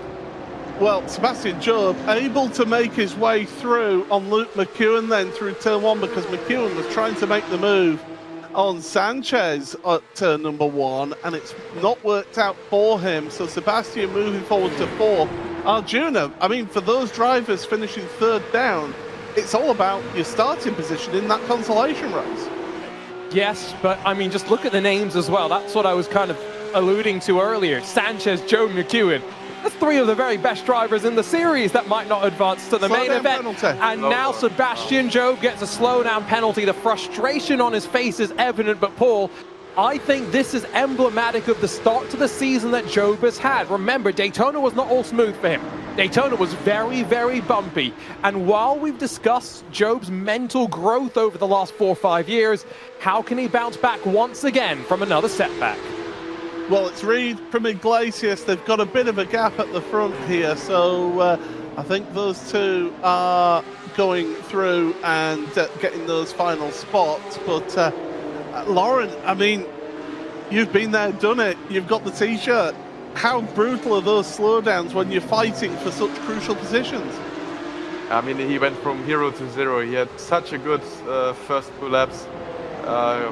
Was in for a spot in the consolation race, but lost it all within 1 corner. I mean, that's such a frustration, all the preparation going in, and now early end to the evening. But let's see, Sanchez just did a mistake in the first corner, so McCown is still there. Maybe he goes for a move down the waterfall. That's how we call it, the back straight. Yes, indeed. Perhaps he could do that, could Luke, here in this one. Through turn 11, this is where that slowdown penalty occurred.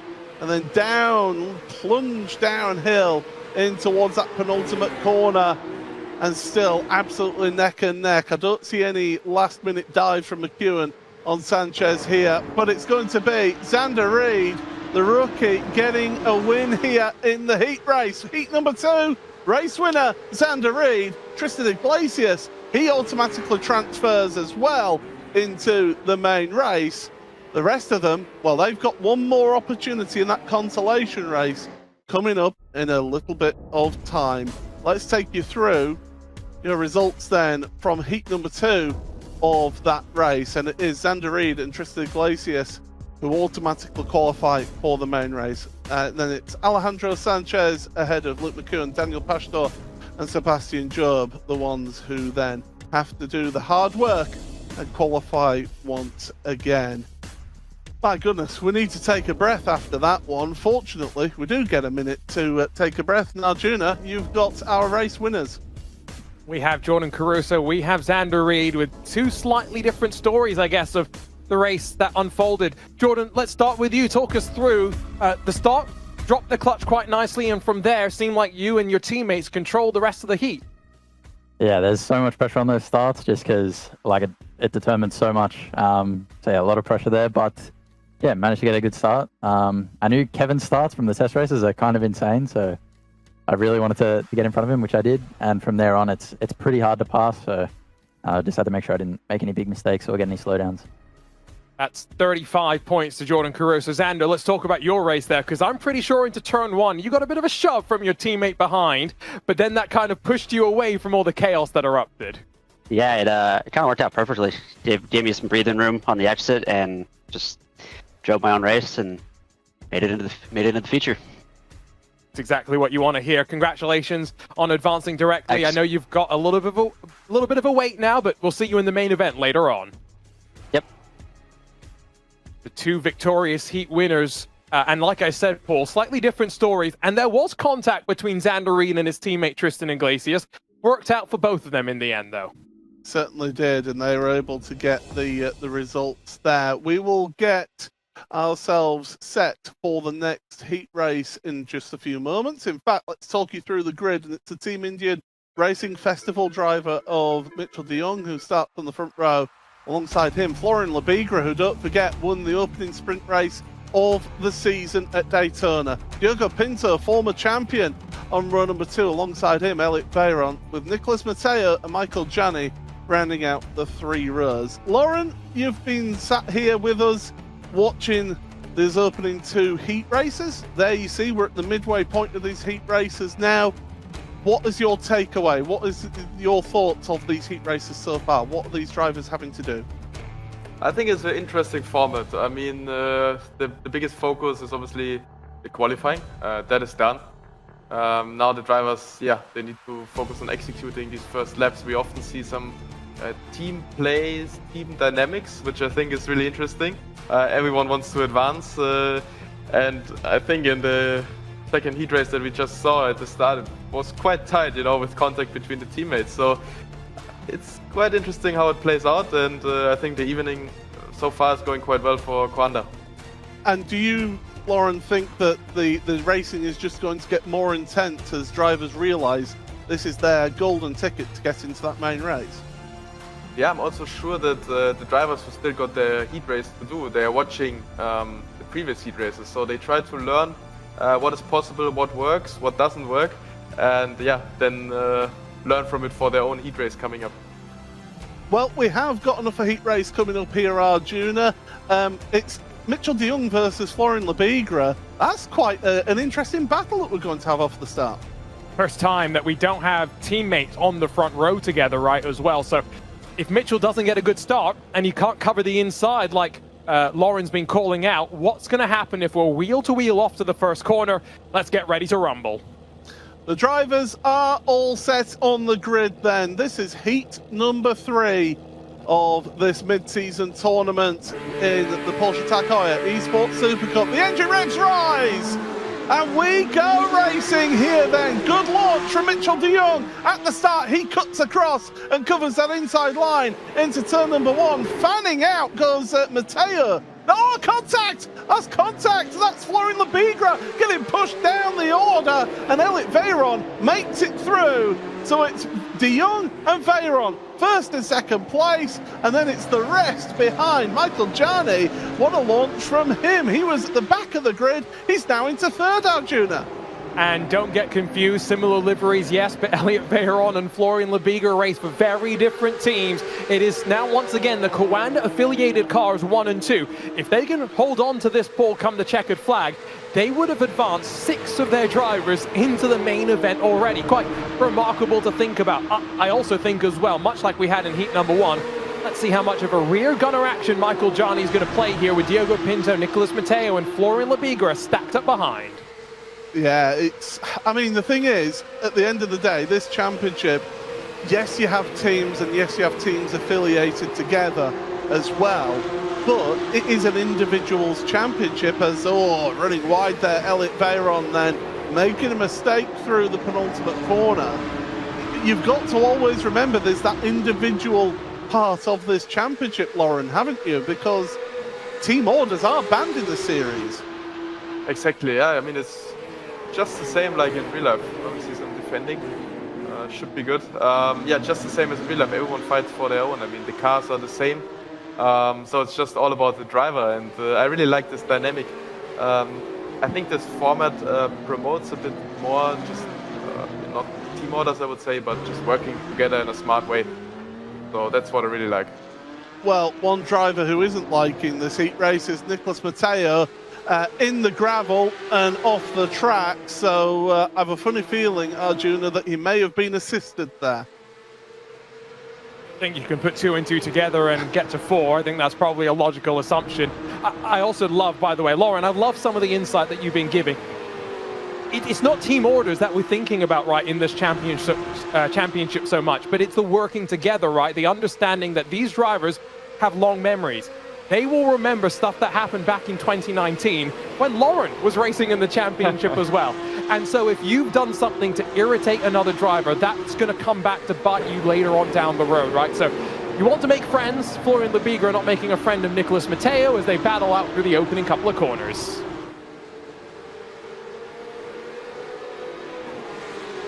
Yeah, there's the contact, there's the side-to-side contact, then they were together, and it's just unfortunate how that all panned out. Now, Diogo Pinto's trying the outside line into turn number 1. Lauren, we've seen a few people try that as we start the last lap. It's not working, is it, so far today?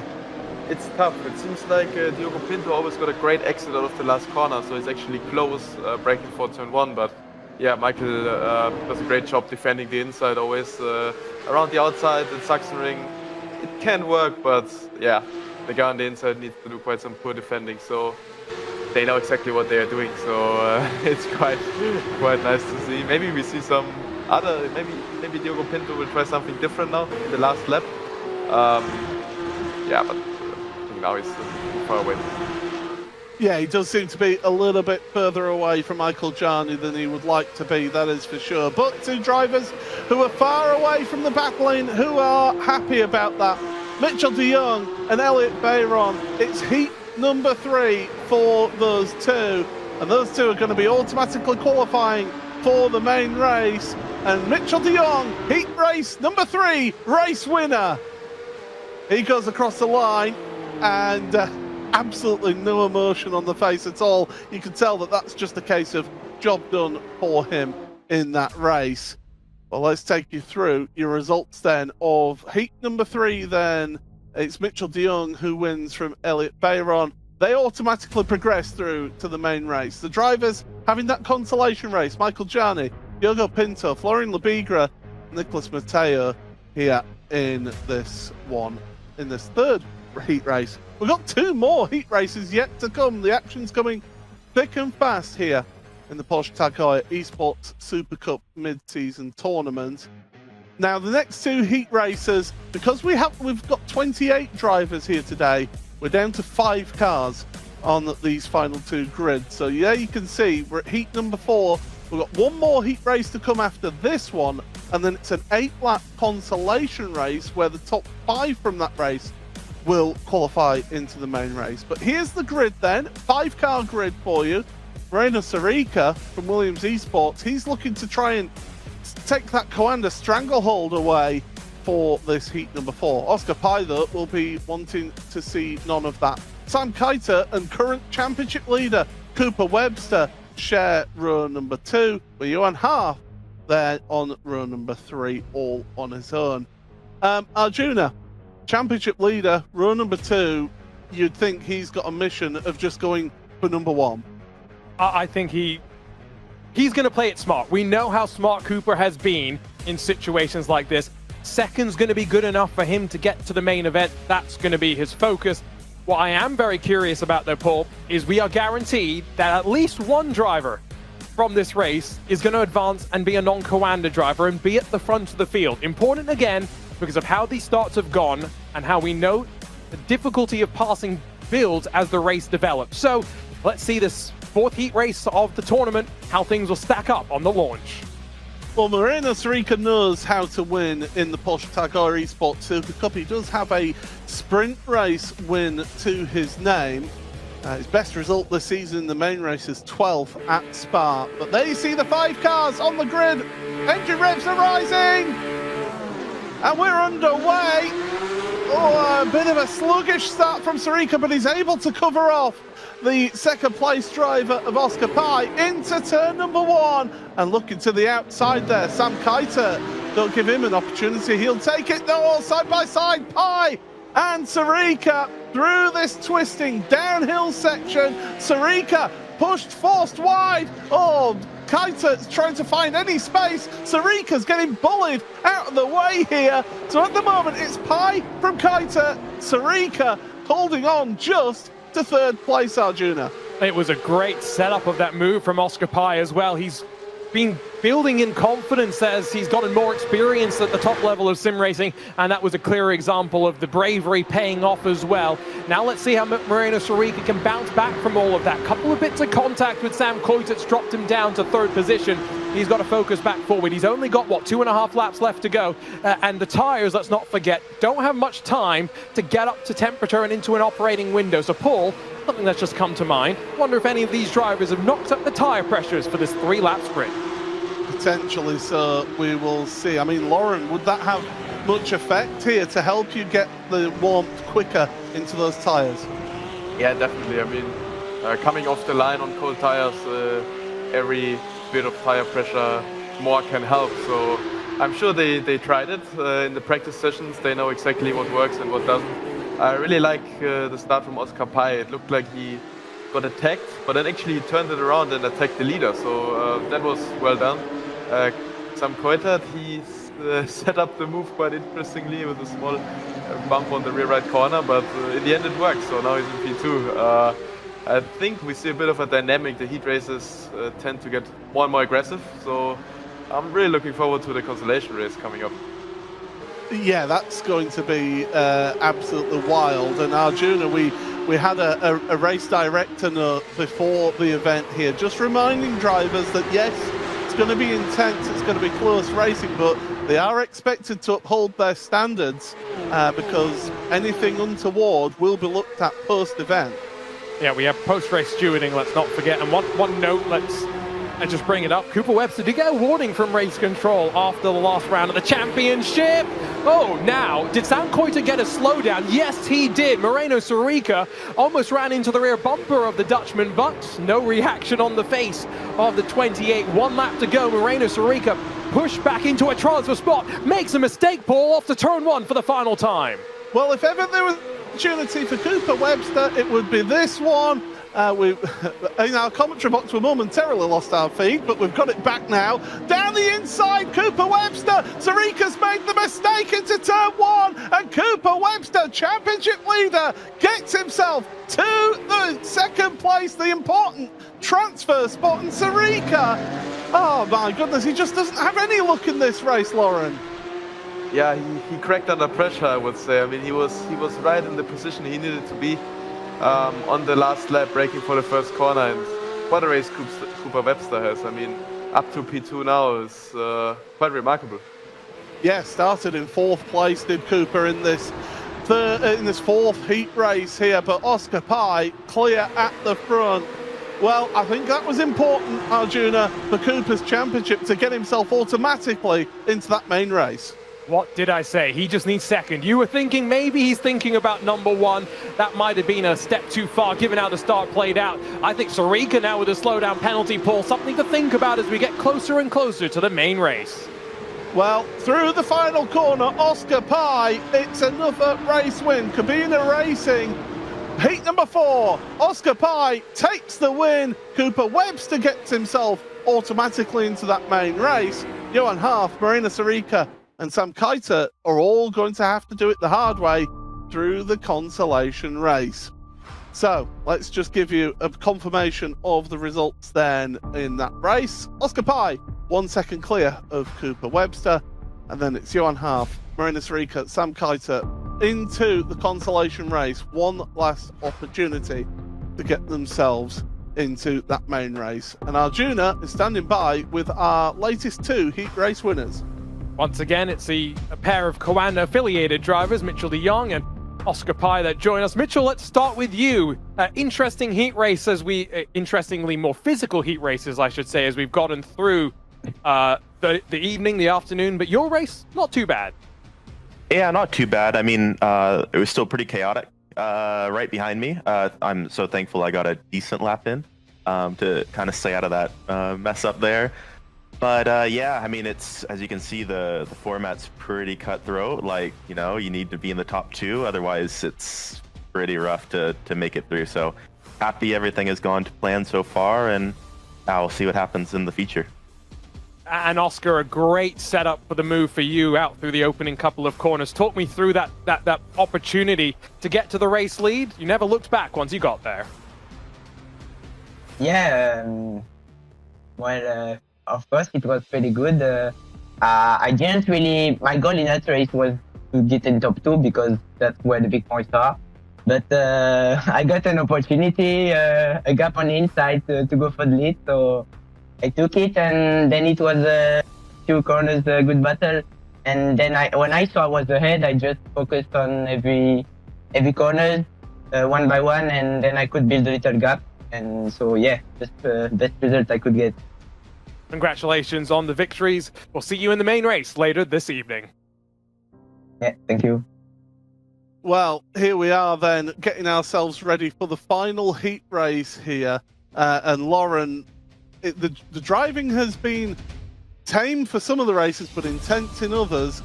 Final opportunity for these drivers in this heat race. Yeah, exactly. I mean, it's the last chance to make it. They got some knowledge now from the heat races. The race is a bit longer, so not these 3 laps we're used to anymore. So maybe some tire management comes into play, which will be interesting. Well, actually, we get one more heat race before we go to consolation. Sorry. One more heat race. No, it's okay. But Biko and Fenalosa are going to be starting at the front of that field, Arjuna. They want to get automatically in, but that consolation race that Lauren was talking about there is going to be desperation. Absolutely. And we got 3 more drivers in this field, Paul. Very strong, looking to advance as well. Yeah, absolutely. So, as I say, Alessandro Bica on pole position for Williams Esports. He's hoping to do a little bit better than his teammate of Sarika in that last one. Carlos Penalosa has had a difficult season so far. This is a great opportunity for him for Drago Racing. Gustavo Ariel and Will Chadwick share the second row of the grid with Elvis Rankin for that Team Indian Racing Festival, rounding out your 5-car grid. We've got 40 seconds before the start of this one, Lauren. It's going to be a case of Pico wanting to run away at the front here. Exactly. I mean, the pole sitter is obviously in the best position. He got to nail the start. I like his starting number, number 77, the one we have in IMSA on Rexy. So that's a winner starting number. I think he has good chances. He hasn't got the Rexy paint though. He's got the Gulf livery instead. But certainly great starting number. Yeah, we'll see how Alessandro and Carlos get on in this race from the front row. But we've seen finally that somebody from outside of the front row is able to make a qualification. Barney's already waving the green flag, by the way, and fortunately our drivers aren't confused by that. As we get set then, and we are underway for the final heat race. Poor start from Elvis Rankin at the back of the field. Good start though from Ariel, the Brazilian driver for Team Redline, round the outside into turn 1. We said it's difficult to do. That gives him the inside for 2. Now Carlos Fenollosa's got to try and stay alongside. He doesn't. So it's Bika from Ariel at the front of the field here. But Fenollosa getting physical down the inside. Bang, bang, the banging doors. Will Chadwick, Arjuna, has got nowhere to go in all of this. Fenollosa came into this round as one of 2 drivers with negative points. The penalty points have taken that many points away from him, but he wants to get stuck into things. It was a fair fight through the opening section, and now watch the defense as well from Chadwick as he blocks off Elvis Rankin. All of this enabling Biko to break away in that number 77 machine up towards the waterfall for the first time. It's already 1 second and building in that race lead. Yeah, Biko having a great job here, but Gustavo Ariel for Team Redline, what a good start from him, Lauren, to make that outside line work finally into turn 1.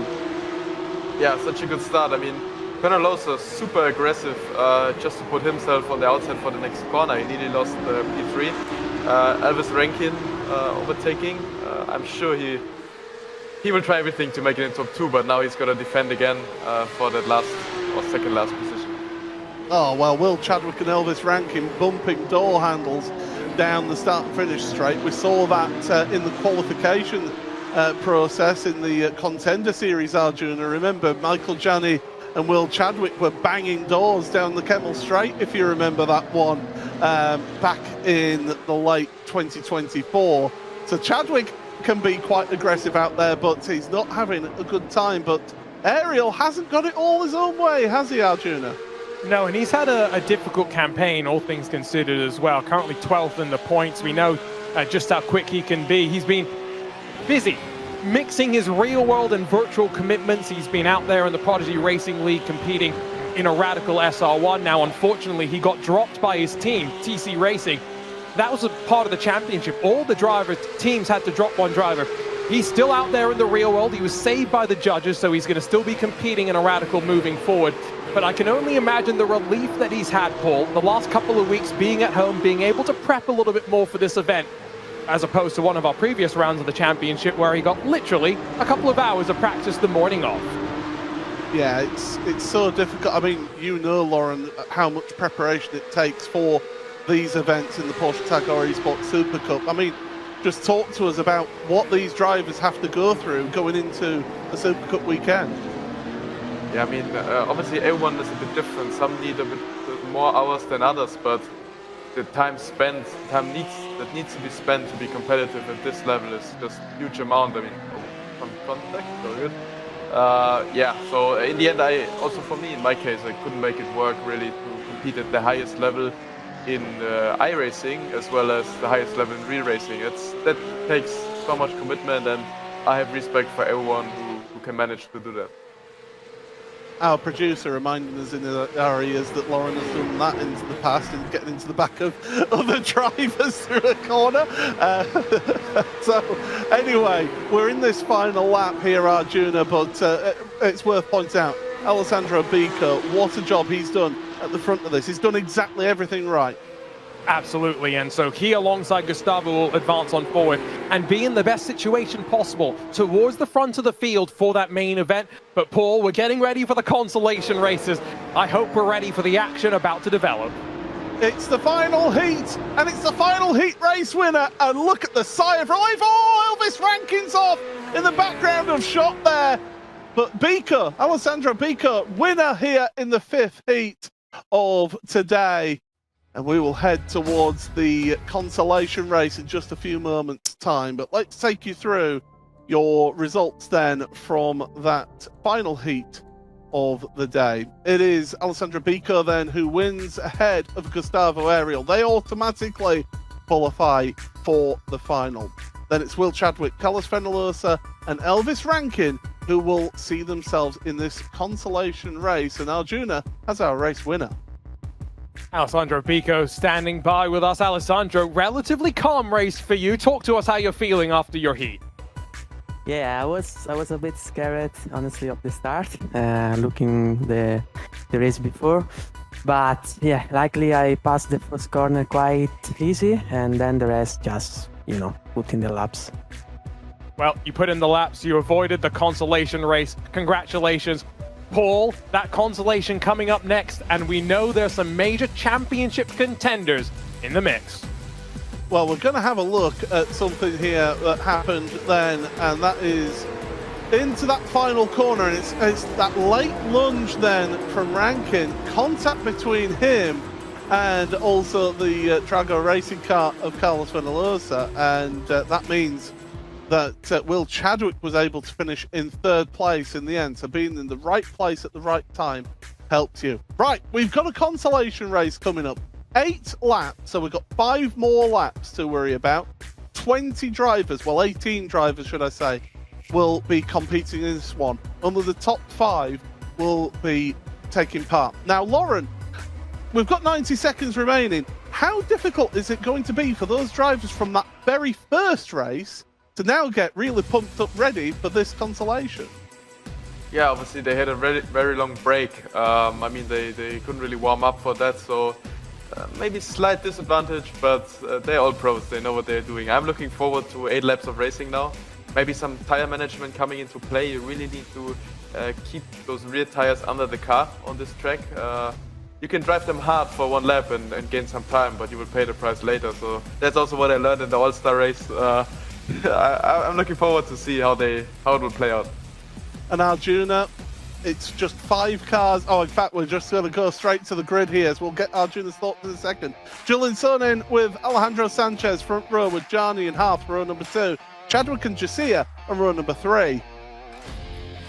It's row number 4 for McEwen and Pinto with Sarika and Fenalosa. Kita and Pashto on row number 6. Row 7 for Labigra and Kaita, Rankin and Thompson, and look at that, Job on the final row of the grid with Nicholas Mateo. Arjuna then, 5 cars, they qualify. We're going to see some real gloves off racing, aren't we? I think everyone's attention has to be on Sebastian Job, on Diogo Pinto, on some of those drivers that have been at the top, but could find their championship hopes diminished after this race. Well, the drivers are set. This is their last opportunity to get in the main race. Engine revs are raised. Oh, a little bit of a jump start potentially for Sanchez. He does get the run on the inside into turn number 1, and it's a black flag for Sanchez. So he's going to have to serve a penalty. Disaster for Alejandro as the drivers go plunging into turn number 1. Johan Haaf from the Apex Racing team takes the lead of this race in the early going here. But major drama at the start there, Arjuna, for Alejandro Sanchez. You can only imagine the frustration through his mind right now. He will have to serve that within the next 3 laps as off the track goes one of the Williams Esports drivers. Might have been Beckham Jasir who slid down the timing order. But now for Johan Haaf, an opportunity to break away. And so now the fight really is behind Sanchez, Paul, 4 to advance from there. Let's have a look then at the replay, and you just see just a little creep, and then he goes. So it's just the tiniest of movements, Lauren, but it's these fine margins that you've got to work with, isn't it? Yeah, exactly. At the start, everyone is so pumped up. I mean, it can happen, but I think it wasn't really a risk that he needed to take starting that far up front. I mean, now it happened. He needs to, somehow get out of the way from the other drivers who are still fighting to get the main race. And we've got bowling, absolute bowling. Luke McEwen and Michael Jarni into each other. We've got a car spun on corner exit.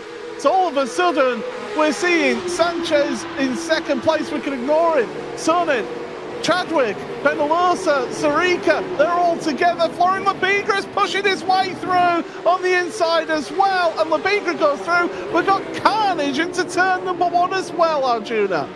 I don't really know what to say other than this was somewhat expected, although you don't want to see it from these drivers. They've all somewhat let their guard down. The elbows are well and truly out. We've gone from an MMA fight, a coordinated, rule-based contest to something more akin to bare knuckle brawls right now, where everyone's letting everything out there.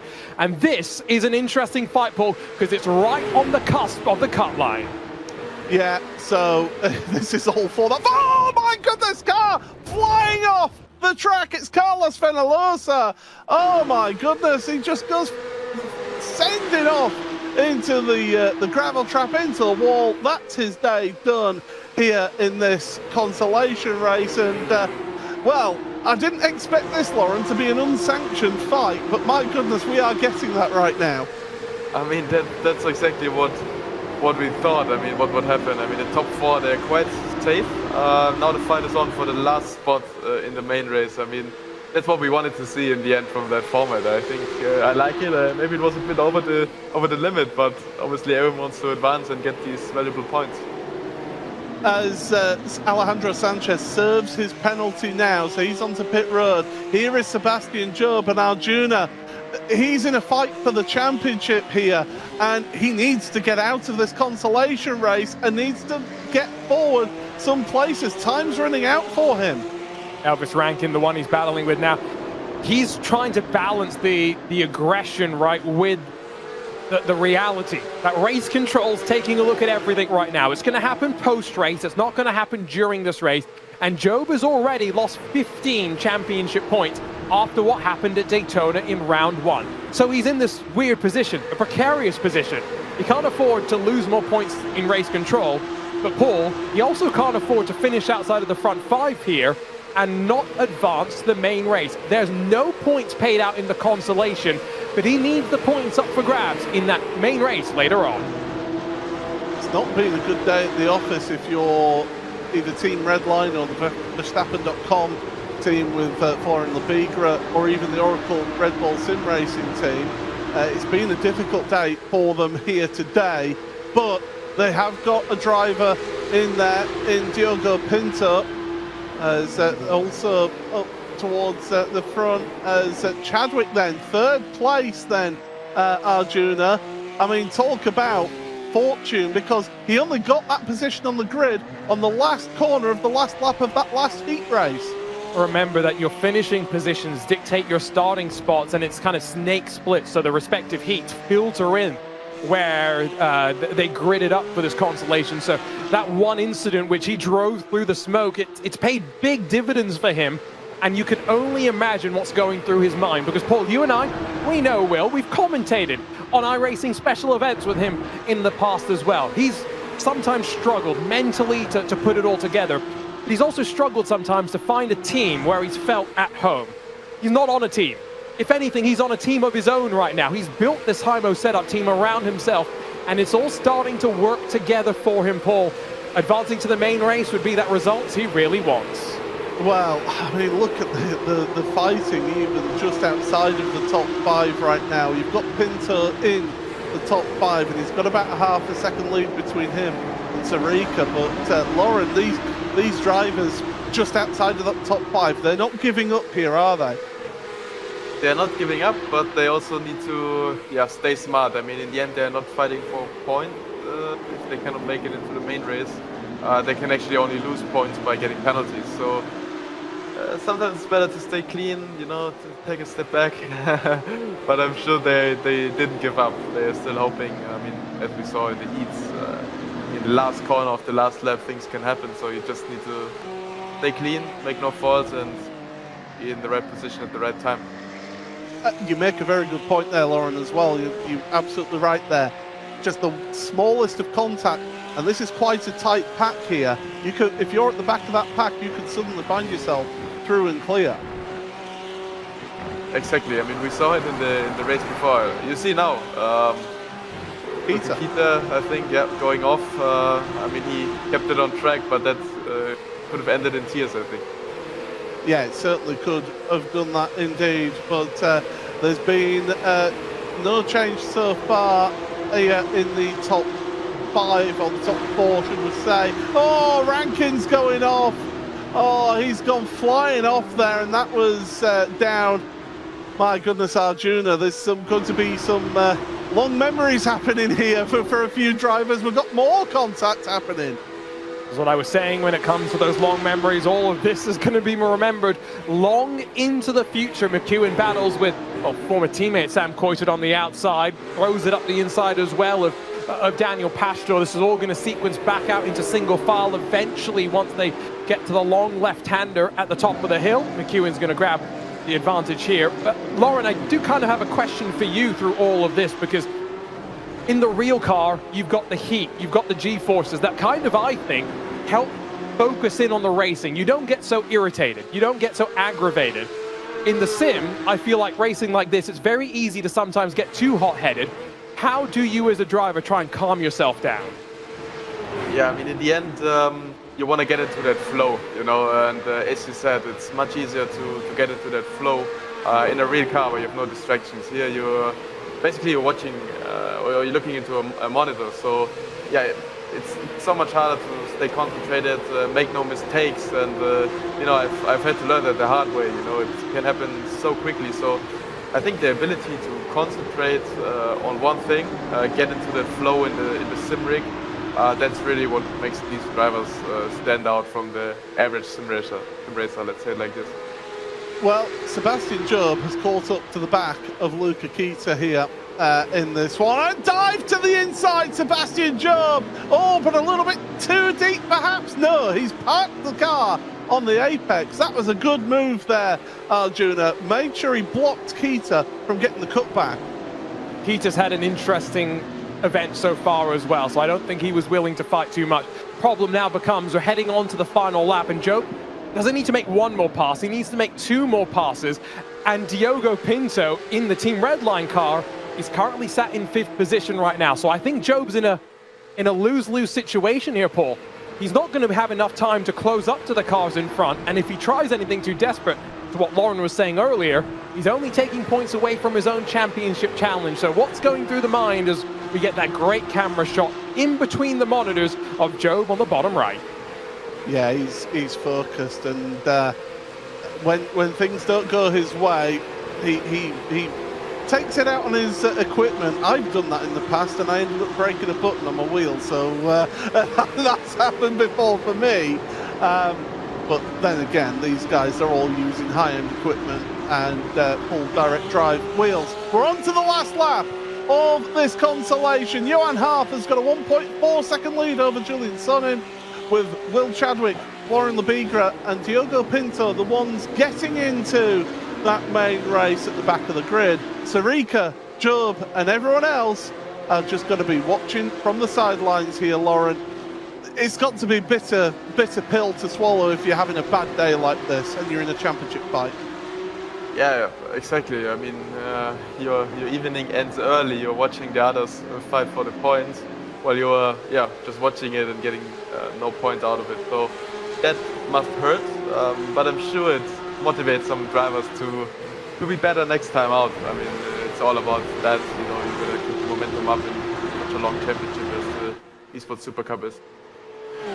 Well, the drivers have just got a few more corners to go here. The leaders, they are well clear of that ding-dong fight that we've seen all the way through this race. And Johan Harf, well, he got there at the front on lap number 1, and he's not looked back. He wouldn't like qualifying this way, but he's in the main race. He'll take it. Johan Harf, the consolation race winner. You can tell he's not too happy, though, about that. But that's him and the other top 5 into that main race. Rest of your field working their way through the order. And one driver who will be absolutely kicking himself will be Alejandro Sanchez with that jump start.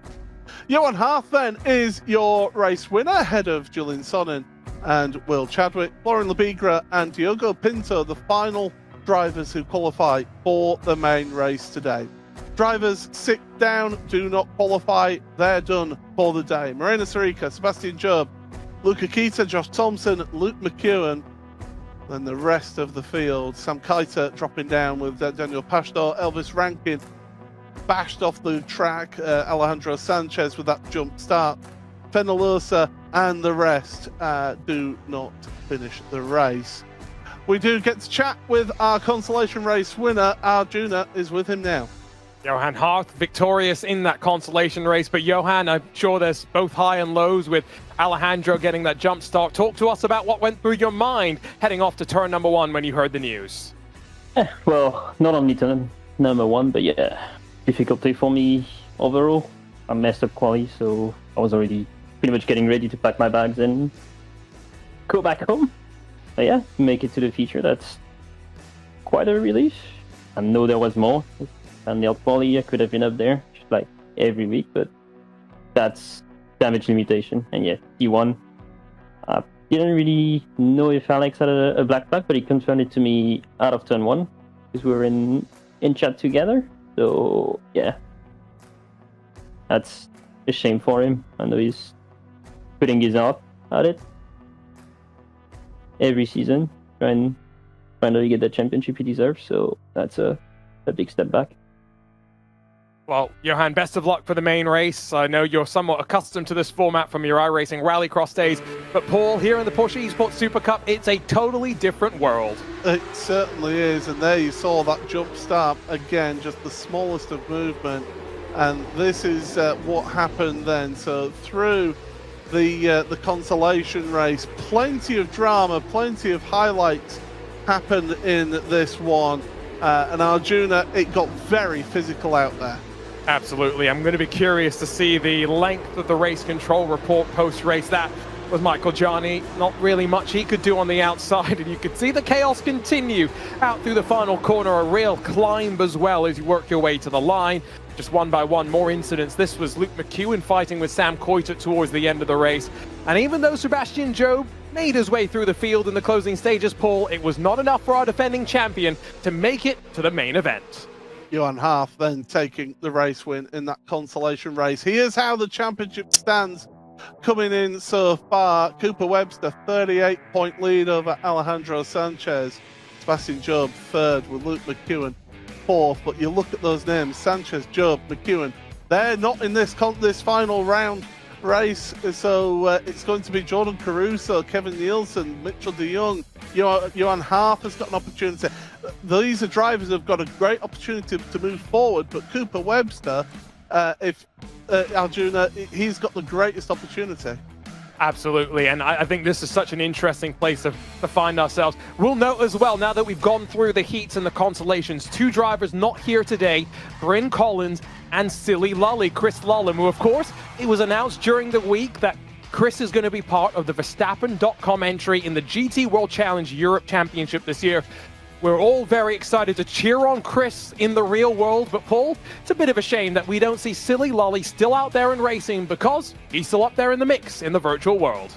Yeah, he certainly is, and I mean, Lauren, you've taken that step. You know, you've had that foot in both camps. What is it he's going to experience? Because I know Chris has got a lot of real world experience himself, club racing. But this is a step up, isn't it, going into GT3 machinery? Yeah, definitely. I mean, it's quite a big step. For sure, it helps to have some real-life experience. It's a similar way that I did. Actually, my GT World Challenge Europe program just got confirmed yesterday, so I'm looking forward to race against him also on the real track. For sure, he got the best people around him. With a good team, you know, Max Verstappen around him. If there's anyone you want to learn from how to drive a real race car, it's probably him. So I'm quite interested also to see it myself, from the cockpit, how he will do. He was racing in Radicals this last year, was Chris Lullum, so he had a great opportunity here in the UK. But talking about the format then, we're going into a 16-lap feature race. 15 drivers will be competing, and here's the vast diversity of our grid here, the number of different nationalities, Arjuna, that are taking part in the Super Cup this year. It's such a great thing to see, isn't it? The international flair of the sim racing world is somewhat reflected in the real world Super Cup grid as well. Of course, the great thing about this car, Paul, is it races in Porsche Carrera Cups in so many different parts of the world. Of course, Lauren came over to the US to race in Porsche Carrera Cup North America with driver aids as well, right? So different regions run this car with slightly different sets of skills required as well. It's why we love this car so much, both in the real and virtual worlds. Yeah, we certainly do. As well, if you want the information about the Porsche Tag Heuer Esports Super Cup, the schedule, and also how to become a driver in the series, head on over to iRacing.com/PESC. Well, here's your grid then for the main race here. It's Jordan Caruso and Xander Reed sharing the front row of the grid with Mitchell de Jong, Oscar Pye, row number 2. Then Alessandro Bico and Kevin Nielsen, third row of the grid. Tristan Iglesias then shares the fourth row of the grid with Elliot Veyron. Cooper Webster, current championship leader, row number 5 alongside him, the Brazilian Gustavo Ariel. And Johan Harf and Julian Sonnen on row number 6. These are drivers that came through in that consolation race. Will Chadwick, Florian Lebigra, and Diogo Pinto, former champion, remember, Diogo Pinto in this series. He's there at the very back of the grid. Well, Lauren, we've got about a minute to go. What is a complete reset now, isn't it, as to how you go into this final race? Exactly. Now it counts. Everything was leading up to this race. For sure, all the focus is on this race. The drivers, they practiced. I'm convinced a ton of long runs, to maximize that race pace, the tire management. I'm interested how it will play out. I mean, now you gotta be smart, not as aggressive as in the heat and consolation races. Take home the points and profit from the mistakes from the others. And Arjuna, we've got 2 Cabina Racing, 2 Team Indian Racing Festival cars on the front 2 rows of the grid. There's going to be a lot of cooperation between them, isn't there? I think Lauren said it best, right? Even if you're not working directly with someone else, you will have friends out there. And so in a championship like this, a 16-lap race, let's see who they've got friends out there on the track with. 16 laps, 15 drivers. They're all set here for the feature race of this mid-season tournament in the Porsche Tag Heuer Esports Supercup. Engine revs are raised. And we are underway. 16 laps of racing, and straight away Jordan Caruso cutting across to try and hold on to that lead. Mitchell de Jong trying to go around the outside of Xander Reed into turn number 1, 2, 3 wide further down your field right now. But as things stand, it's as they started as we go through the right-hander now, and still tight in that mid-pack. They're sorting themselves out, but it's a perfect start from those front 2 rows of the grid, Arjuna. Alessandro Bico trying to fight up against the might of the Coanda. Teammates all scrabbling around the middle sector now as they begin to get those tires into their operating window. It's one long line, couple of drivers out wide and into the kitty litter as well will slow their momentum. Concertina the pack back up. The first side-by-side moment is 9th and 10th position, where Ariel and Webster are wheel-to-wheel, Paul. Everyone else recognizing right now, early doors, let's not risk anything. Yeah, not risk anything. Get yourself into a rhythm right here and just take the opportunities when they do arise. But it's Bico, don't forget, Alessandro Bico, in 5th place, does have a main race victory to his name. He could get himself a second race win here. But Xander Reed, Oscar Pye, well, those 2 yet to win a single race here in the Porsche Tag Heuer Esports Supercup. They see themselves having an opportunity here in this one. Across the line then, it's Jordan Caruso from Xander Reed. Mitchell de Jong in 3rd ahead of Oscar Pye. And then it's Bico. It's Nielsen in 6th ahead of Iglesias. Veyron, Webster, championship leader in 9th. Johan Harf up 1 place into 10th place. I mentioned it there, Lauren. It's a different race. It's a long race now, 16 laps. It's all about getting into that rhythm and getting into a routine here. Exactly. I think the mindset of most drivers is to let the race come towards them. In the end, for most of them, that's the first taste of real race pace. Also to see how fast the others are in the race. I mean, they did the qualifying in the 3-lap heat race, most of them. So it's a bit longer now. I think people behave quite nice. They're hoping that maybe in terms of tire deck or long run pace, they have the upper hand. So as I said, they just let the race come towards them, I guess. And I just want to ask you as well, tyre management, that comes into play in this race as well. It's not too hot on the track, 27 degrees Celsius. So they can push these tyres to a degree, can't they? But they still have to look after them to have something towards the end of the race. Yes, the track is not really hot. But as we said early in the evening, the track is has a ton of left-handers. So the right side tires are working over ours, I would say. I remember in the real world, sometimes we just change the right side tires for a qualifying run, keep the left hands nice and hot. That worked out pretty well. So that just shows how unique this circuit is. Some drivers love it, others hate it. Yeah, I like it. I was successful there, so it's one of my favorite circuits actually. There's a shock, Arjuna. A driver is successful at a track, it's one of his favourite tracks. Arjuna, it's worth pointing out though, Jordan Caruso, we've got him highlighted purple. He's got the fastest lap, and that's important for today, isn't it? There's 5 extra points in this main race for whoever grabs that fastest lap. So for some of these drivers, even if they're not challenging at the very tip top of the championship order, every point they can get makes a difference in a series like this. And with Cooper Webster being buried down in 9th position, I was just going to say Caruso's closed. And so take into account those 5 extra points. Take into account that Jordan Caruso has had a perfect event so far. 5 bonus points, and then pole, victory in his seat, and provisionally victory in the feature as well. He would be 27 points off of the 37 machine.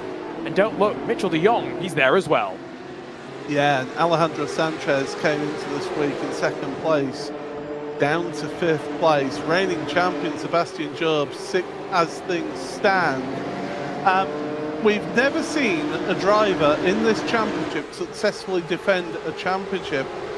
Lauren, is that something to do with everybody having a target on your back, or is it just so difficult to keep that intensity up year on year?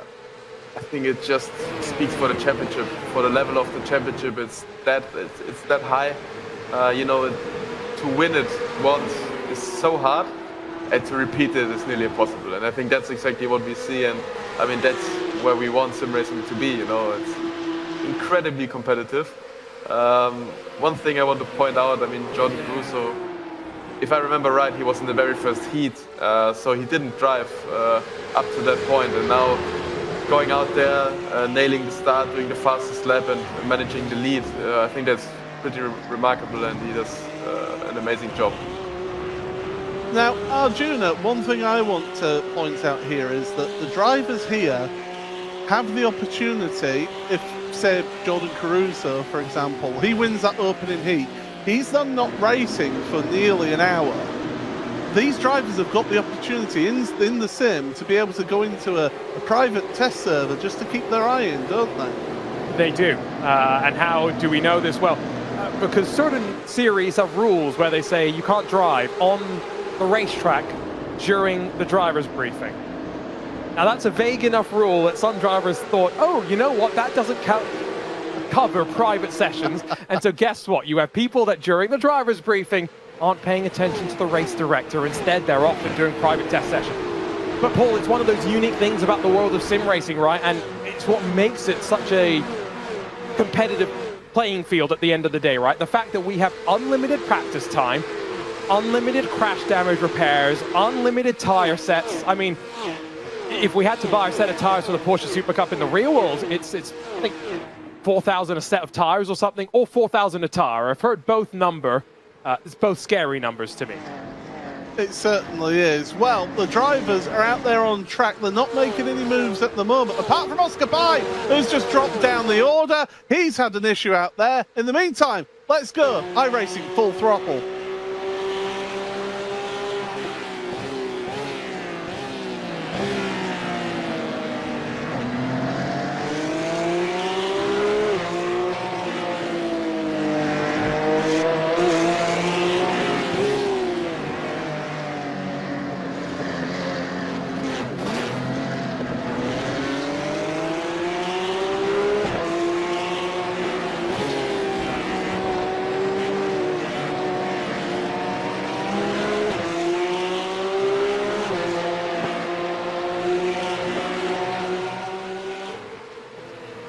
Come back from oh my goodness, car turned around. Oh my goodness, Elliot Veyron is spun, absolutely dumped there to the back of the field as we come back from the iRacing full throttle. My goodness, that's a big drama moment to come back to on that one. I just want to quickly ask you, Lauren, we jump on board pretty much every round and listen to the sounds of these cars. I mean, just how good is the sim at picking up those sounds that you experience in the car? I mean, the sound is amazing. I mean, these 911 GT3 Cup cars, especially in the, how we call it, a Supercup configuration, it's just basically more or less just a straight pipe exhaust, and it's well modeled in iRacing. I love the sound. I miss it. In the GT3R we have some mufflers. We have to. It's just how it is. But yeah, the Cup car, it sounds so good. In real life, yeah, you have earplugs in, you have a helmet on, you have a balaclava, so it's a bit muffled inside. But yeah, the car, flat six sound, you know, high revving engine, naturally aspirated. It's a dream of every car lover. I did say on a previous round, Lauren, that the RSR, the old GTE 911, that actually gave me a little bit of hearing damage at Spa, so that was a loud car. I can imagine. Yeah, I mean, unfortunately I missed that time. I was born a bit too late for driving an RSR, but yeah, maybe we get something back in the future. Let's see. Well, Arjuna, fortunately for Oscar Pye, he didn't go tumbling down the order. He was having maybe some just internet connection issues further on, but dropping down the order was Elliot Veyron there. Unceremoniously dumped is what I say, what I think personally. You know, it's been quite clean overall, though, as, I mean, the racing we saw in the consolation race may be more appropriate to racing in my sort of a split. They've been learning from the drivers I'd be competing against, but this sort of racing has been a lot better. The points leader under pressure, though, as they head off to turn number one. Long way around for Johan Hart, who's come through the consolation race, let's not forget, to put himself in this position. And every point that Webster loses at this point is very, very, very valuable. He does not want that gap to close even more, Paul, as we'll start to get closer and closer to the end of the season. We've seen how that concertina effect happens through turn number 3, that long right-hander, and we're seeing bumping happening between them. Lauren, in the sim here, if you get that front-end damage, just how much is that affecting you? Especially, well, I don't suppose around this track it would have too much effect top speed-wise, would it? Top speed is not so important around this track, so I think you can get away with it. Obviously, yeah, the drivers are so well matched and the cars are equal. Every bit of difference, yeah, can make you win or lose. But I think the damage model does a good job. I mean, it promotes close racing, some touching door to door. It's just as real life, you know how it is. I really like it. On this track, I think what costs you more is actually the dirty air. You know what we see here, following other cars really closely. They are lucky. You know, everyone has dirty air, but as we see here, you know, if you follow the leader, having that clean air up front is really an advantage. Certainly is, and Arjuna, it also helps you if you're in clean air to look after your tyres as well. You can manage your pace, especially if you're right there at the front of the field. And especially knowing, right, that you put more load on one side of the car. You might have set the car up in a specific way, right, to offset it slightly and just try and maybe work with it. This is not a fixed setup competition like with the All-Stars. These drivers do have some ability to dial in that setup, albeit limited. It's not like the Porsche 963, which has a 36-page manual to understand how to use the steering wheel. No, this one's just got 5 or 6 buttons on the steering wheel, and that's about it. A lot more simple to get to grips with. And we were using for the All-Stars one of the iRacing fixed setups, actually for this venue, for the Sachsenring. Lauren, did you find the setup well, or are you going to be passing on some notes to iRacing to maybe tweak that fixed setup? I mean, it can always be better, but it was really drivable. It was good for us, you know, rusty sim racers, let's say, like this, to get close to the limit quickly. I remember, I mean, as we touched on, you can run asymmetrical setups on this track. I mean, it's so one-sided. I remember in real life we used different cambers left and right because most of the left-handers are really quick corners, and the 2 right-handers we have are super slow, like we see here, turn 1. So you tend to drive a bit more camber on the right-hand side, and that gives you just some more grip in the high-speed corners. Well, it's been great, I will say, to have the thought of Lauren Heinrich joining us on commentary here. it's Paul Smith and Arjuna Kankapati who gets to call this every week. But Arjuna, how valuable is it to actually have somebody who can pedal one of these cars compared to myself and yourself? Well, we have to pretend that we know what we're talking about, right? We have to pretend that we understand how these cars respond.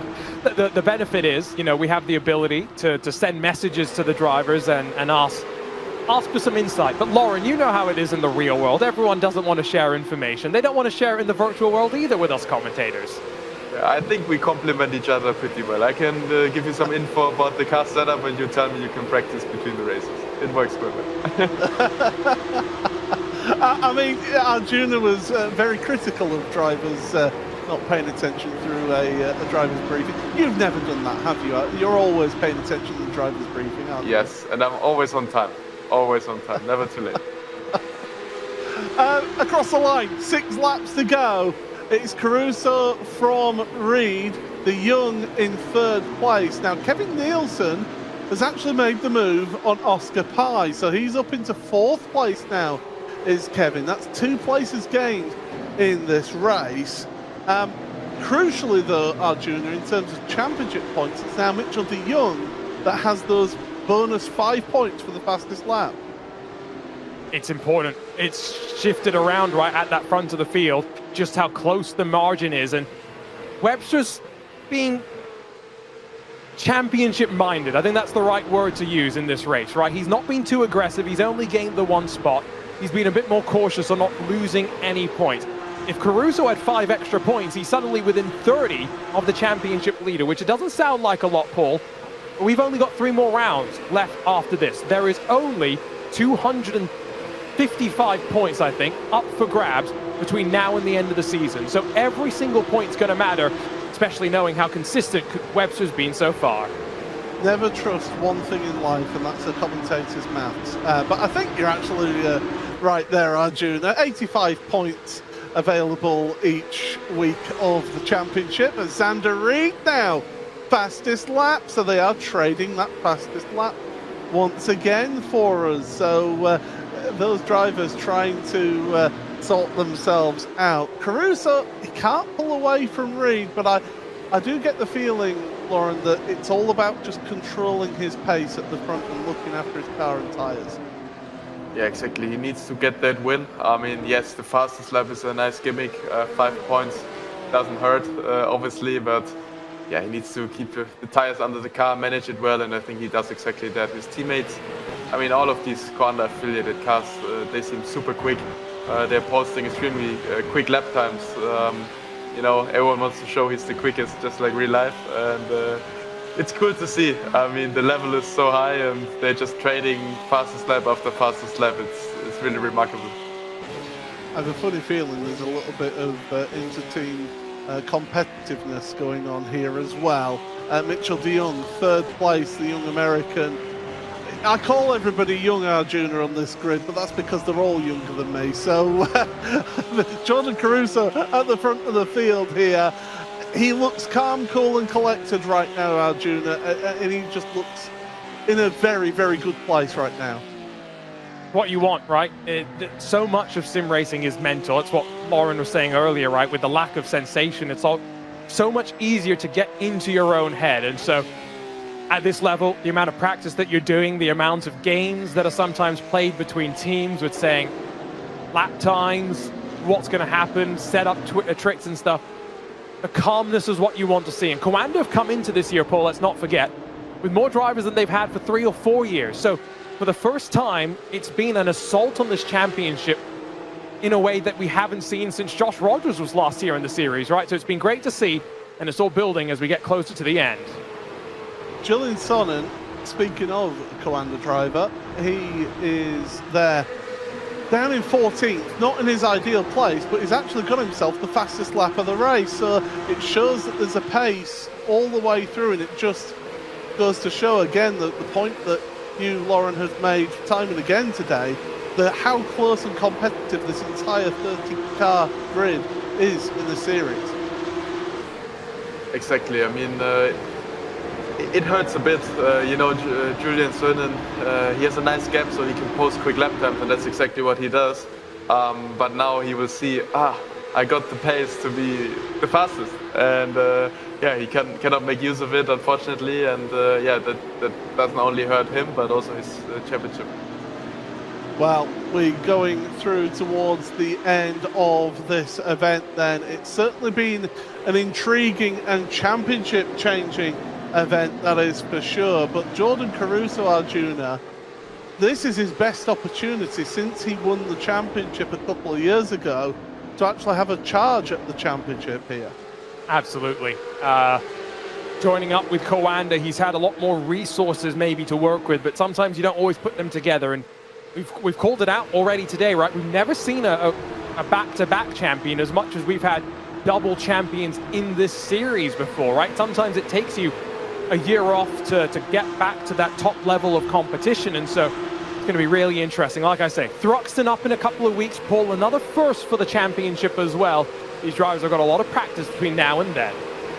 Here's how we got to this main race then. We had 5 heat races, 3 lap races to determine the automatic qualification of the top 10 places on the grid here in this main race. We then had an 8-lap consolation race for those who didn't automatically qualify to get one final opportunity to get onto this grid here in this feature race in this round at the Sachsenring, as Julian Sonnen now once again sets another fastest lap here on the track, 14th place for him, and he is certainly going forward in this one. But definitely it's been an intriguing event for us. And Lauren, I mean, what are your thoughts then on this mid-season tournament and how this has all worked? I like it. I think it brings some diversity into the championship, some variation, something new to adapt for the drivers, and in the end it shows which driver, which team can adapt the best to something new. We saw that Coanda this evening, they and all the affiliated cars did an amazing job. They understood the format well. They brought quick cars, quick setups, and quick drivers. So I like it. I think it's nice to have it at the midway point of the season, and yeah, maybe real racing can learn from it, and maybe we see it at some point in real life. Here we go, Arjuna then. Mobile 1 Porsche Supercup. Let's have a mid-season tournament at one of these events. I'm sure the drivers would either love it or hate it, wouldn't they? Somewhere there's a spare parts dealer that's saying, ooh, there's a lot of money to be made from that mid-season tournament, I'm thinking. Yeah, that is for sure. With the contact that we've seen in these races, yeah, absolutely. The Porsche spares truck will be in quick business, that is for sure. We are on the final lap of this main race then, and it's Jordan Caruso for that Team Indian Racing Festival outfit leading the race from Xander Reed for Cabina Racing. Jordan Caruso's best result so far this season, 6th place at Mugello. And get this, in all of his time here in the Porsche Tag Heuer Esports Supercup, bearing in mind, he's won a championship in this series. He's only ever won one main feature race. So a tremendous race then, a tremendous day for Jordan Caruso. Winner in the opening heat race. He set the fastest time in qualifying to get himself into that heat race. He won the heat race, and now through the final corner, Jordan Caruso is a main race winner once again in the Porsche Tag Heuer Esports Supercup. Look at the joy on his face. He is over the moon with that result. And why wouldn't you be, Arjuna? We heard it from him after the heat race, I think it was. He wasn't feeling 100% confident mentally coming into the day. He felt he was a few tenths off, but Paul, that's the magic of racing. Sometimes it all comes together and you get to the very top. Well, that is the last car across the line, so let's head into the Loctite post-race show and give you your provisional race results then from week number 4, the mid-season tournament of the Porsche Tag Heuer Esports Supercup.